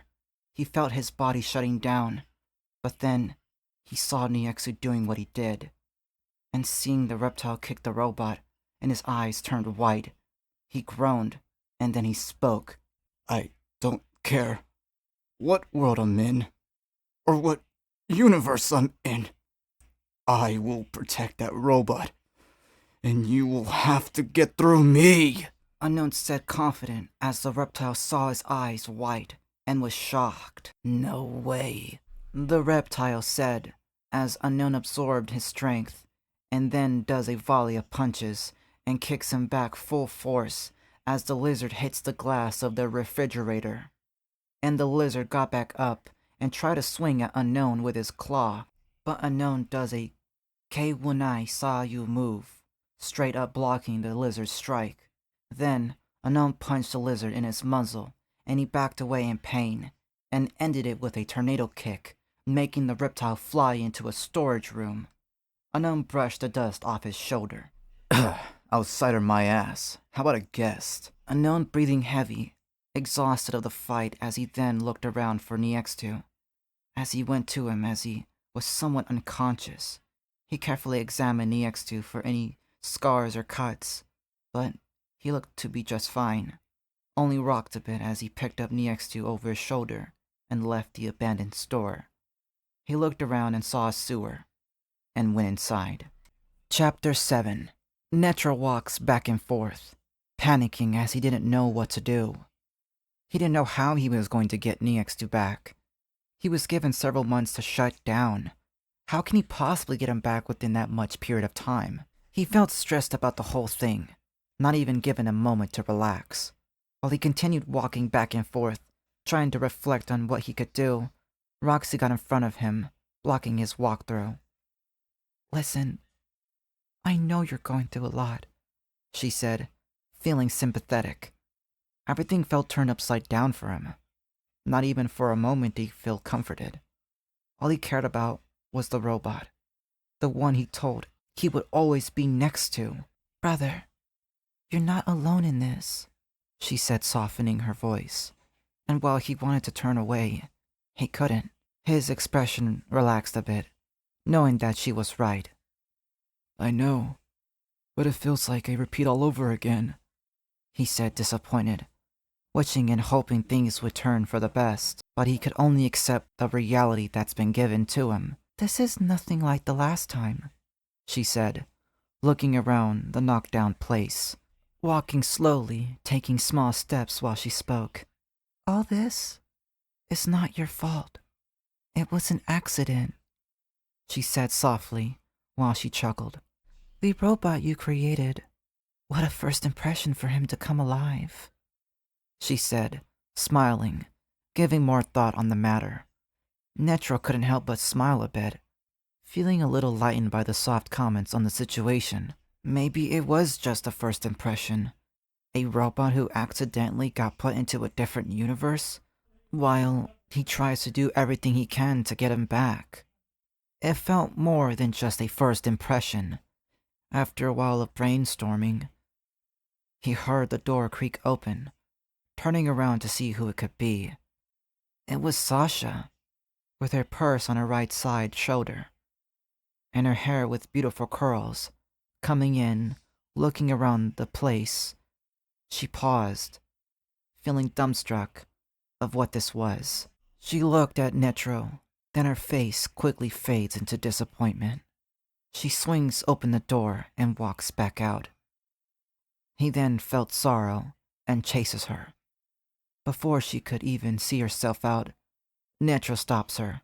"Wait, Sasha, this isn't what you think," Netro said, nervous as he's ever been. She sighs, then speaks. "Then what is it?" she says in a low tone, not wanting to feel mad. Netro paused for a moment, unsure of what to say, unable to say this. "An accident," Netro softly let out. She turned back around. "An accident, really? So this robot was just some accident?" she said, feeling a bit enraged by his response. He looked down, feeling a bit upset. "No, he wasn't. I'm deeply sorry. I didn't mean for it to be this way," he replied, feeling sorrow. "You told me it wouldn't. I truly don't know what to say," she said, saddened. "Who else knows about this?" she replied, while Netro stood silent, as he didn't want to say any more. Then, she was now truly nodding her head, more disappointed. "I'm glad they didn't know. It would have hurt them as much as it did me," she said, and while the hallway stood silent, someone else decided to put his thoughts onto the matter. It wasn't his fault. Turfix said, feeling cast down as Sasha looked over at him. If anybody you should blame, it's me. He said, unhappy, while Sasha rolled her eyes at him. "Okay? What the hell is going on? Why is Turfix here, taking the blame?" she asked bluntly, as then Turfix got scared and went behind Netro. Better say something. Don't want her kicking me in the balls, he said, worried, as Netro tried to speak, but Roxy cut in. "Are we really gonna waste time chatting? Niextu needs to be saved," Roxy said, blindly, as Sasha looked at Netro. "Save?" she responded with confusion. Who has him? She observed, looking at both Netro and Roxy. They then stood quiet. Sasha took a small inhale while feeling pity. After a while of being informed of what's going on, she then understood, but was still not impressed of the situation. I'm sorry. I'm truthfully am. The whole courtroom meeting, and the whole robot going into a different universe. She appals, while looking at them both. She didn't know whether to feel bad or sorrow for his flaw. You knew the repercussions, the risk, your actions, they led to this, Netro. How is this any better from the last mistake you've made? Sasha discoursed, while she sat down on a rickety chair from the wreckage, not steady but still able to sit down. Turfix then stood up, trying to give Sasha a mean face but failed to because of his robotic facial structure. His joints from his legs moved, walking over to be beside Netro as Sasha knew what he was trying to do. You can't blame the kid. He was the only one who was successful in making this robot in the way he imagined it. The only careless one who should be lectured here is me. My power core was all over the place when he lit. Turfix said, trying to feel responsible for this accident, but then Roxy had a theory. What if it was neither of your guys' fault? Yeah, Netro had trusted Turfix into watching the X2, but he woke up. He had to. There have been several readings of this robot waking up during the process of development. It could be half of your guys' fault, but either way, this was his doing. He did this, Roxy said, looking around astonished. Everyone in the room was both shocked and very confused. Then Sasha spoke again. Even if this robot did this, you guys are still responsible. Netro has 7 months to shut down. Your robot is gone into another world. What are you guys planning to do? Sasha said to them. Netro was silent. He didn't know what he wanted to do. It was leaving him there or getting him back. But he was stuck on how to do that. And it left him at a disadvantage. But then he felt the strength of something in his own mind. He couldn't just leave something he made in another world. So he looked at Sasha, his eyes very assertive. I'm going to get him back, Netro said, his voice stronger toned. You saw his heartbeat, Sasha. You know he isn't just scrap metal with wire and coating. He's alive, and he's out there, hopeless. If I don't find a way to get him back, either he becomes someone's pieces of parts, or he'll die. He's not just some robot, Netro said, looking down, self-assured, but was also nervous at the same time. While Sasha was listening to what he was saying, she knew Netro would say these words. After all, he and she both knew the tragedy of Thunter, the impact it made on both of them. Neither of them were wrong. They both knew what they were doing to maintain their reality, their version of what it means to keep going. She knew that Netro had already shown what it really means to live up to their expectations. I figured you would say that. I hope you get him back, because I'm going to help you. I know where he's at, and you should go and talk to him, Sasha said, getting out a piece of paper from her bag. Netro tried to stop her.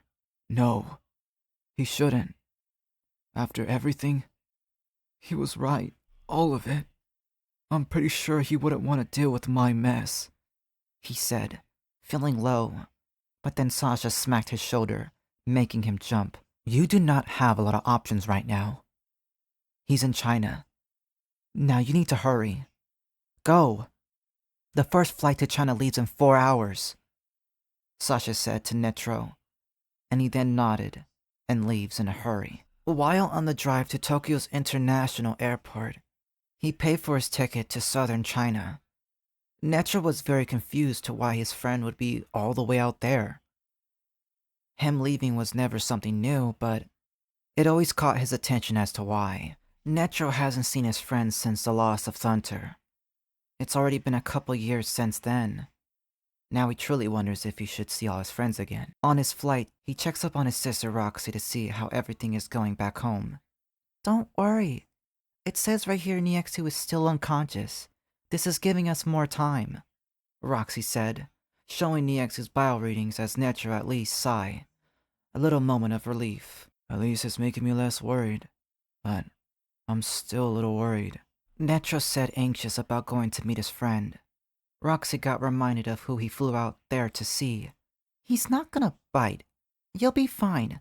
Okay? Keep your head up and be strong, Netro, Roxy said, trying to make him feel at ease. Thank you, Netro said, a little more relaxed.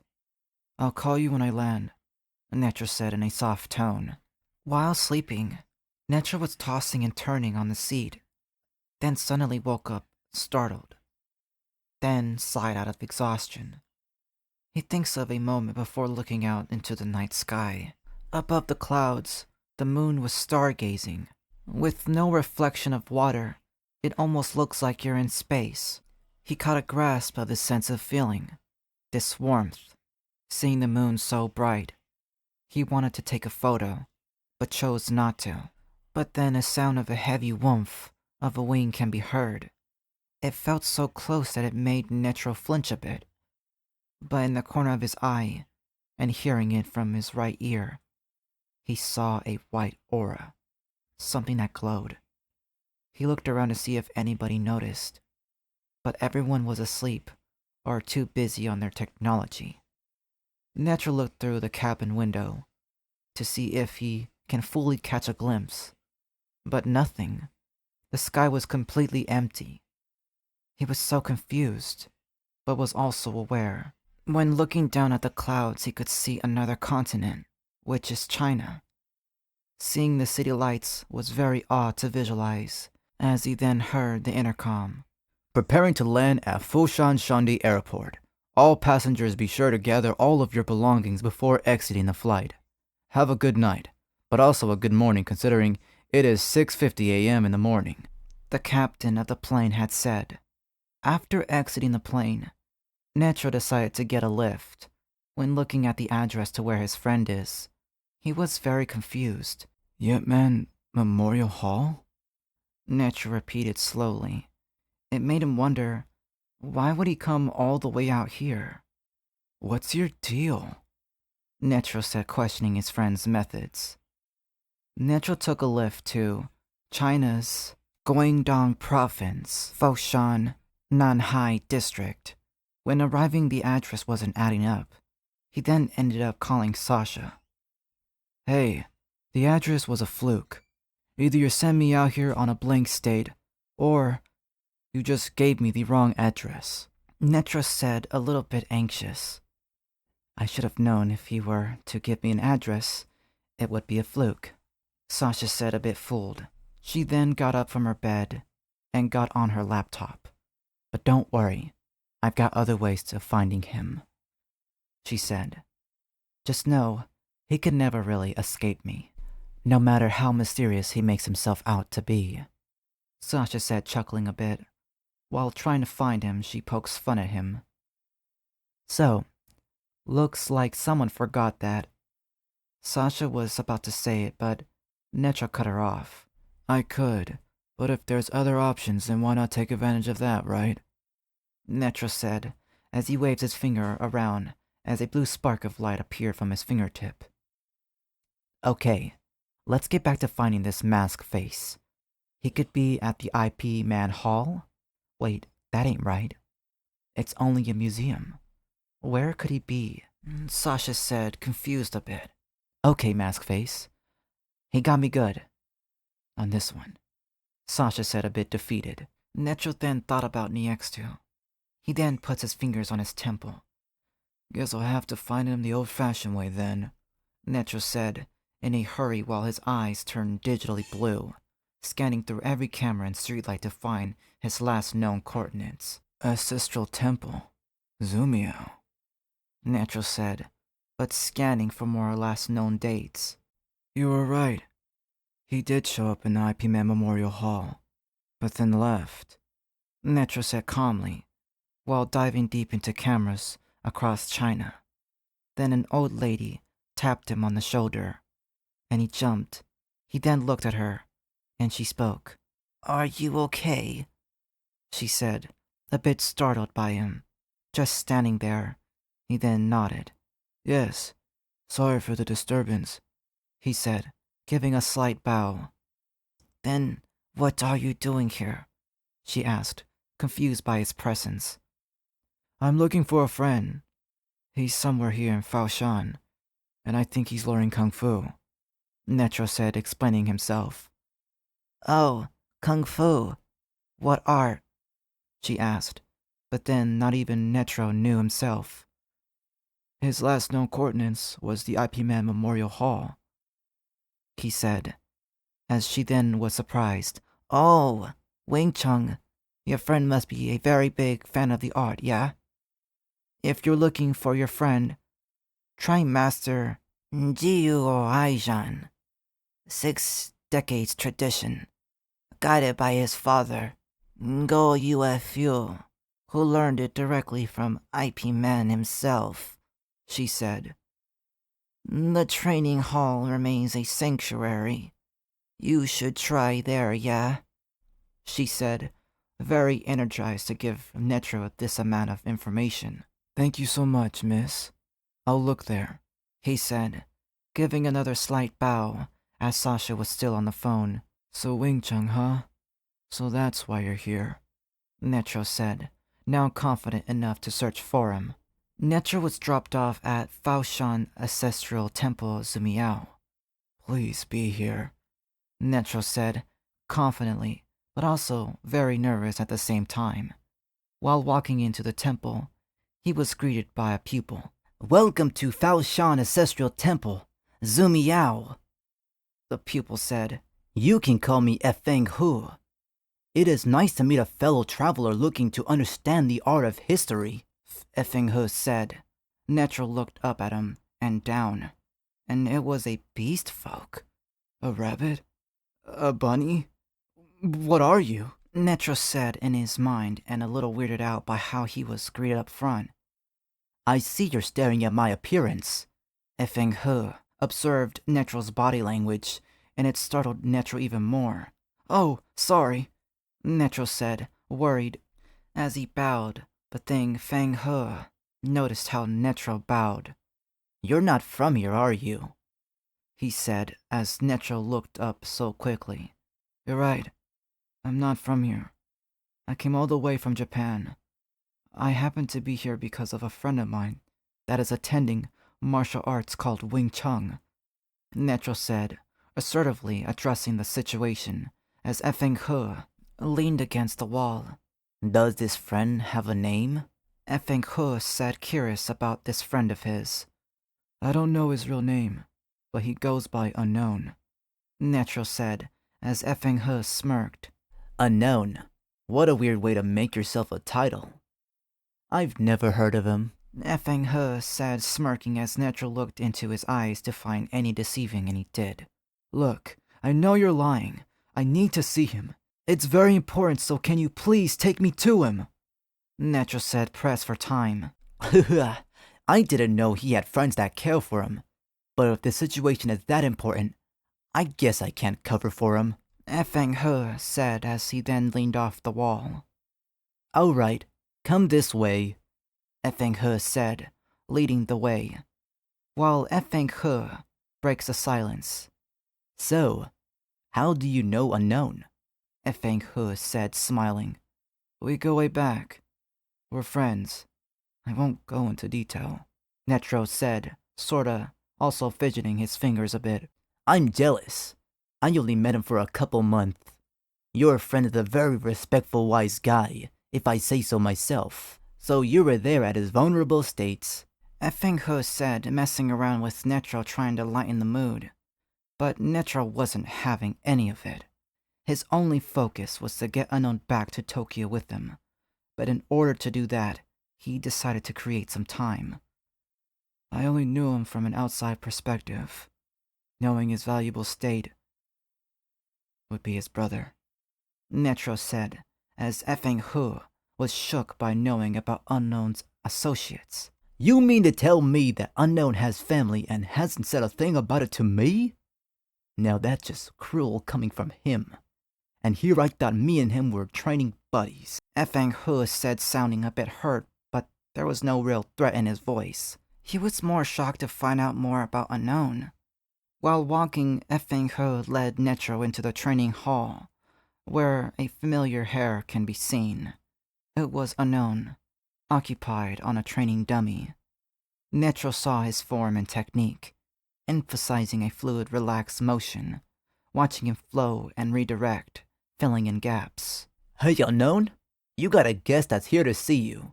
He says it's very urgent, Effing Hu said, as Unknown paused. He then turned around, and for a split second, he thought he was dreaming.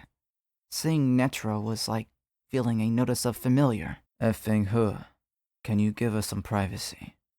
Unknown said calmly, but also dumbstruck by Netro's presence. They were both quiet. The silence was real loud, as if both didn't know what to express, or what to say to each other. It's been years since they spoke or seen each other. I suppose Sasha told you where I was?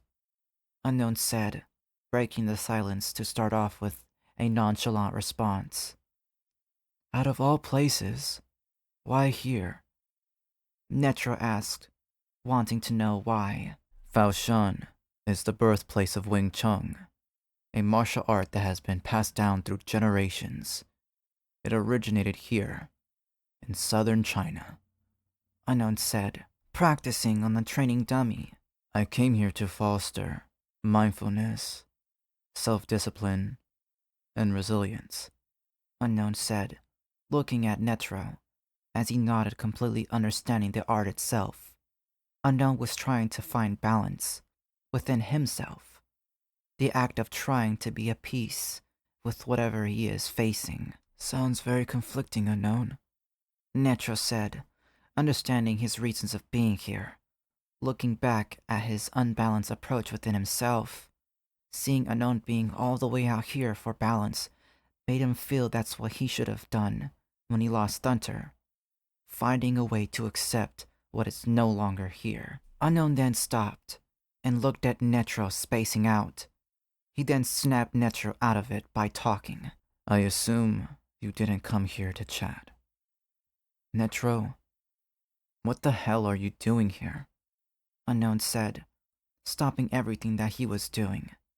It didn't take long for Unknown to understand that face of worry, waiting for Netro to finally speak his reasons for being here. I'm in another tight situation, Netro said, finally talking as he was very nervous to go into detail, as Unknown looked at him again, then grabbed his things as Unknown was getting ready to leave. Unknown, listen. Netro was about to speak, but Unknown cut him off. Save it. I don't want to hear it, Unknown said, knowing his urgency but didn't care. While Unknown was walking away, Netro got in front of him. Not in a threatening way, but in a way of plea. Unknown, just hear me out, please, Netro said, to Unknown, worried. Okay, talk, Unknown said, giving him a chance to speak. I made another robot, Netro said, as Unknown's eyes widened, shook to hear that he made another robot. You made another robot? Unknown said. You couldn't see Unknown's expression through his mask, but his words spoke truth. It sounded like Unknown was happy to hear that, but quickly masked it with a serious tone. Look, whatever it is you got going on, I respectfully want no part of it, Unknown said, being assertive in his words. Listen, if I don't get this robot back from another universe, I don't think I'll be able to live with myself, Netro said bluntly, as Unknown spoke. From what now? This robot accidentally got teleported into another universe, and I need your help getting him back, Netro said, worried more than ever. That sounds like a you problem. What the hell does that have to do with me? You're the one who made him. You save him. I'm done doing favors. Unknown said, as he was forcing himself to be mean. Unknown was about to walk away, but Netro grabbed him by the shoulder, stopping him. You were right. When I made him, you were right. About everything. Netro said, letting his inner self get the best of him. As Unknown's eyes, he got a bit agitated. Please. Shut up. Unknown said, a little annoyed, with no real threat in his demand. Back when you told me, I should have had more security. More into protecting him better. But it ended up turning into a liability. Netro said, speaking about how he feels, saying what he should have said. Please, be quiet. Unknown said, as his words began to be soft. And I'm sorry for not listening to you. But I've made a robot who's now under the jurisdiction. I lost a battle to keep my company going. But during the times that I've been away, I created another robot. And now have been given 7 months to shut down. But can't. This robot is gone into another universe. And I want to get him back, Netro said, emotional and somewhat on the brink of sobbing, but holds it together.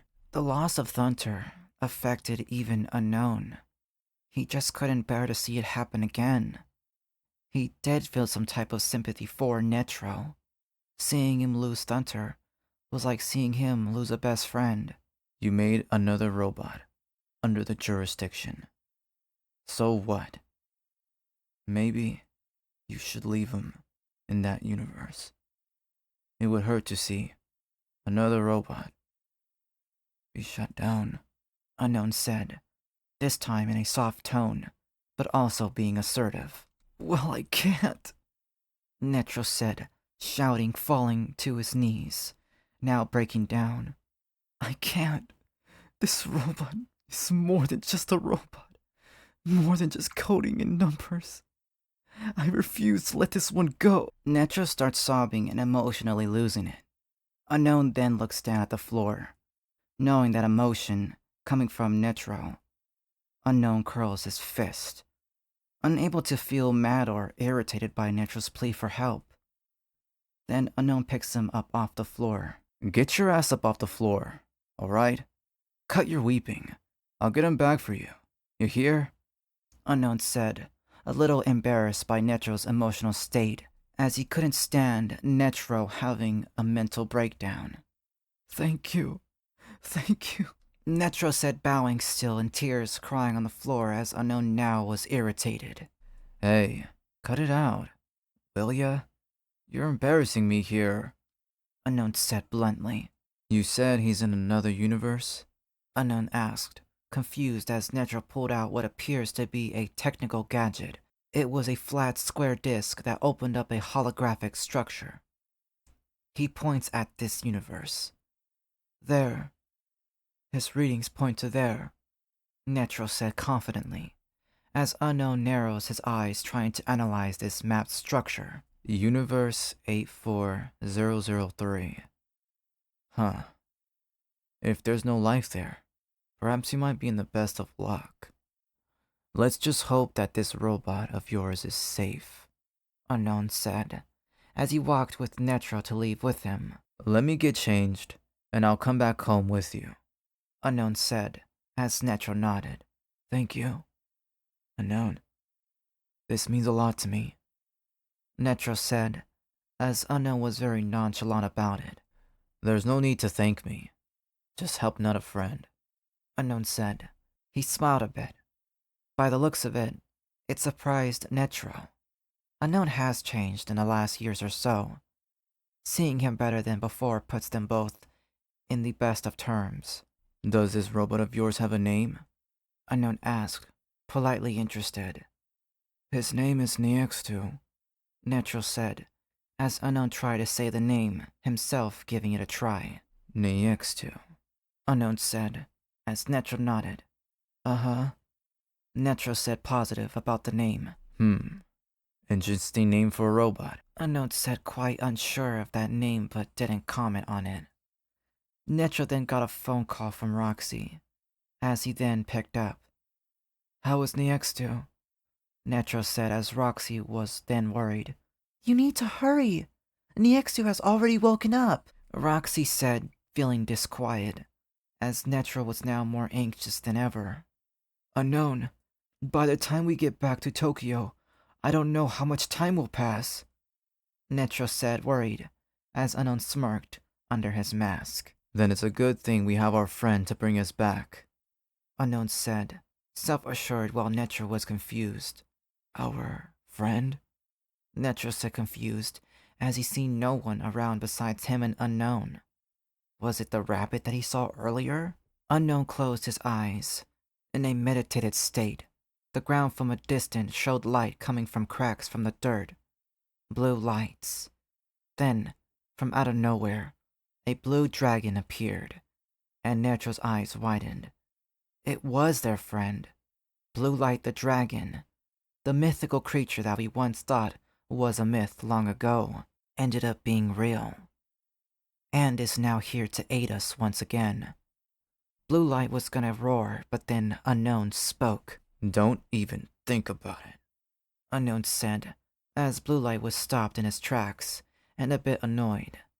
I can't have no fun in showing up, Blue Light said, his deep and somewhat majestic voice toned and pouting. Last thing I need is the entire temple to be startled by your roaring.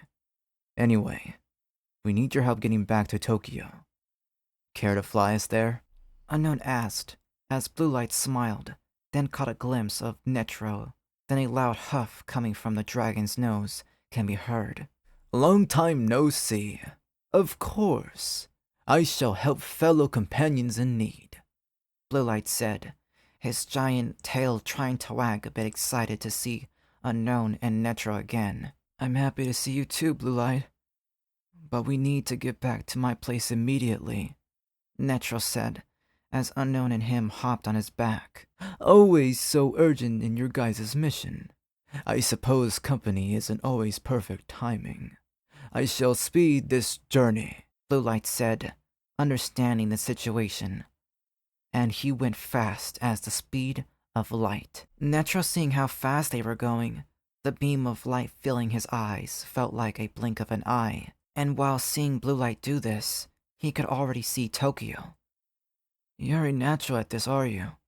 Netro said to Blue Light, and he sort of blushed over the compliment, as he sticked his tongue out being goofy. I guess you can say that, Blue Light said, enjoying this as Netro petted his mane. Hey, you want him to fall? Unknown said, folding his arms. If you keep petting his mane, he'll lose focus. We need him to concentrate, Unknown said, a bit concerned as Blue Light pouted. He never lets me have no pets, Blue Light said, feeling a bit low. Blue Light spotted the Exonieer Company and dived down. He landed perfectly on the ground. They got off, and Unknown petted Blue Light's chin. There, you happy? You have a great fly home, Unknown said softly to the dragon as Blue Light then licks Unknown entirely, as he then got startled. You little, Unknown said as his entire outfit got wet. Blue Light disappeared like dust of light, and Roxy opened the door for both Unknown and Netro. Welcome back, Netro. Unknown, Roxy said in a hurry, as Netro and Unknown both went inside. After a while of explaining and Unknown looking around the ruined main room, he then speaks. Going in this universe is going to be risky. There's no telling what this place will be. I'll be putting my life on the line for this robot Niextu, Unknown said to them, asserting his fearlessness. They all stood quiet, hearing Unknown's words, as he then looks at Netro. I get this robot back, and that's it. Whatever happens after, that's for you guys to decide. Understand? Unknown said, making it very clear that doing this is his choice. For a friend. So, how are we going to get this Niextu robot back? Unknown said, looking at Netro, but then Roxy spoke. Look, I know you guys didn't want me to say anything, but I had to, Roxy said, as Netro looked at Roxy, and then she whistled, and Natural came out from the shadows. So you decided to ask Natural, Netro said, as Unknown nodded at the method. But will his narration even work? It's from a far place. Unknown said, as Natural sat down on a rickety chair. That's the thing. We're gonna see if it does work. My powers haven't been tested above its limits. What if this could work? Natural said, questioning his abilities. But the downside is, once I do this, I won't be able to bring you back. Natural said, as everyone was shocked, but Unknown wasn't fazed by it. He already made up his mind. Then that's a risk I'm willing to take. Now, are we gonna do this or not? 'Cause we sure don't have a lot of time. Unknown said, ready to do this. Natural then smiled.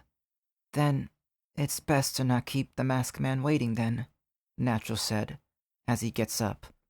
Before Natural casts his narration, Natural handed Unknown something. Here, when you do meet him, he's not gonna know how to speak. This is his voice box. Insert it in the back of his head, and he'll be able to talk. And when you do look at him, say the access ID, NEX2 2374 robot. He should answer, Netro said, as Unknown took the voice box and nodded. Natural. Are we ready? Unknown said, looking at him while Natural had his book in his hand, while writing down something in his book. Yeah, this should work. Hopefully. Natural said, as he then spoke, unto the sacred form of which I speak, send Unknown to universe 842003, place where this robot Niexu was asleep. Natural said, casting his narration, as Unknown closed his eyes. Then, suddenly, a wormhole opened up and pulled him in, and he disappeared. Netro and Roxy were both dumbstruck that it actually worked. Unknown was now in another universe. Unknown opened his eyes, and in the blink of an eye, he looked around, and the robot was nowhere to be seen. He thought Natural might have gotten it all wrong. It was very dark. The night was very dead. When, glancing around for a couple seconds, he saw a Jeep Wrangler pull up. Next, 4 guys that appeared to be reptiles came out of the vehicle. Then, they started to scavenge the place as if something was here. Unknown hid beside the trash can. Then, he overheard the lizard talk about something being here. Guess you really made an entrance, huh, robot? Unknown said, in his mind. Then, he heard a pile of boxes being trampled on. Unknown looked to see the door say, storage room, and while he was about to open the door, he heard someone be pushed over. Then a loud gunshot can be heard. Unknown quietly opened the door and snuck inside.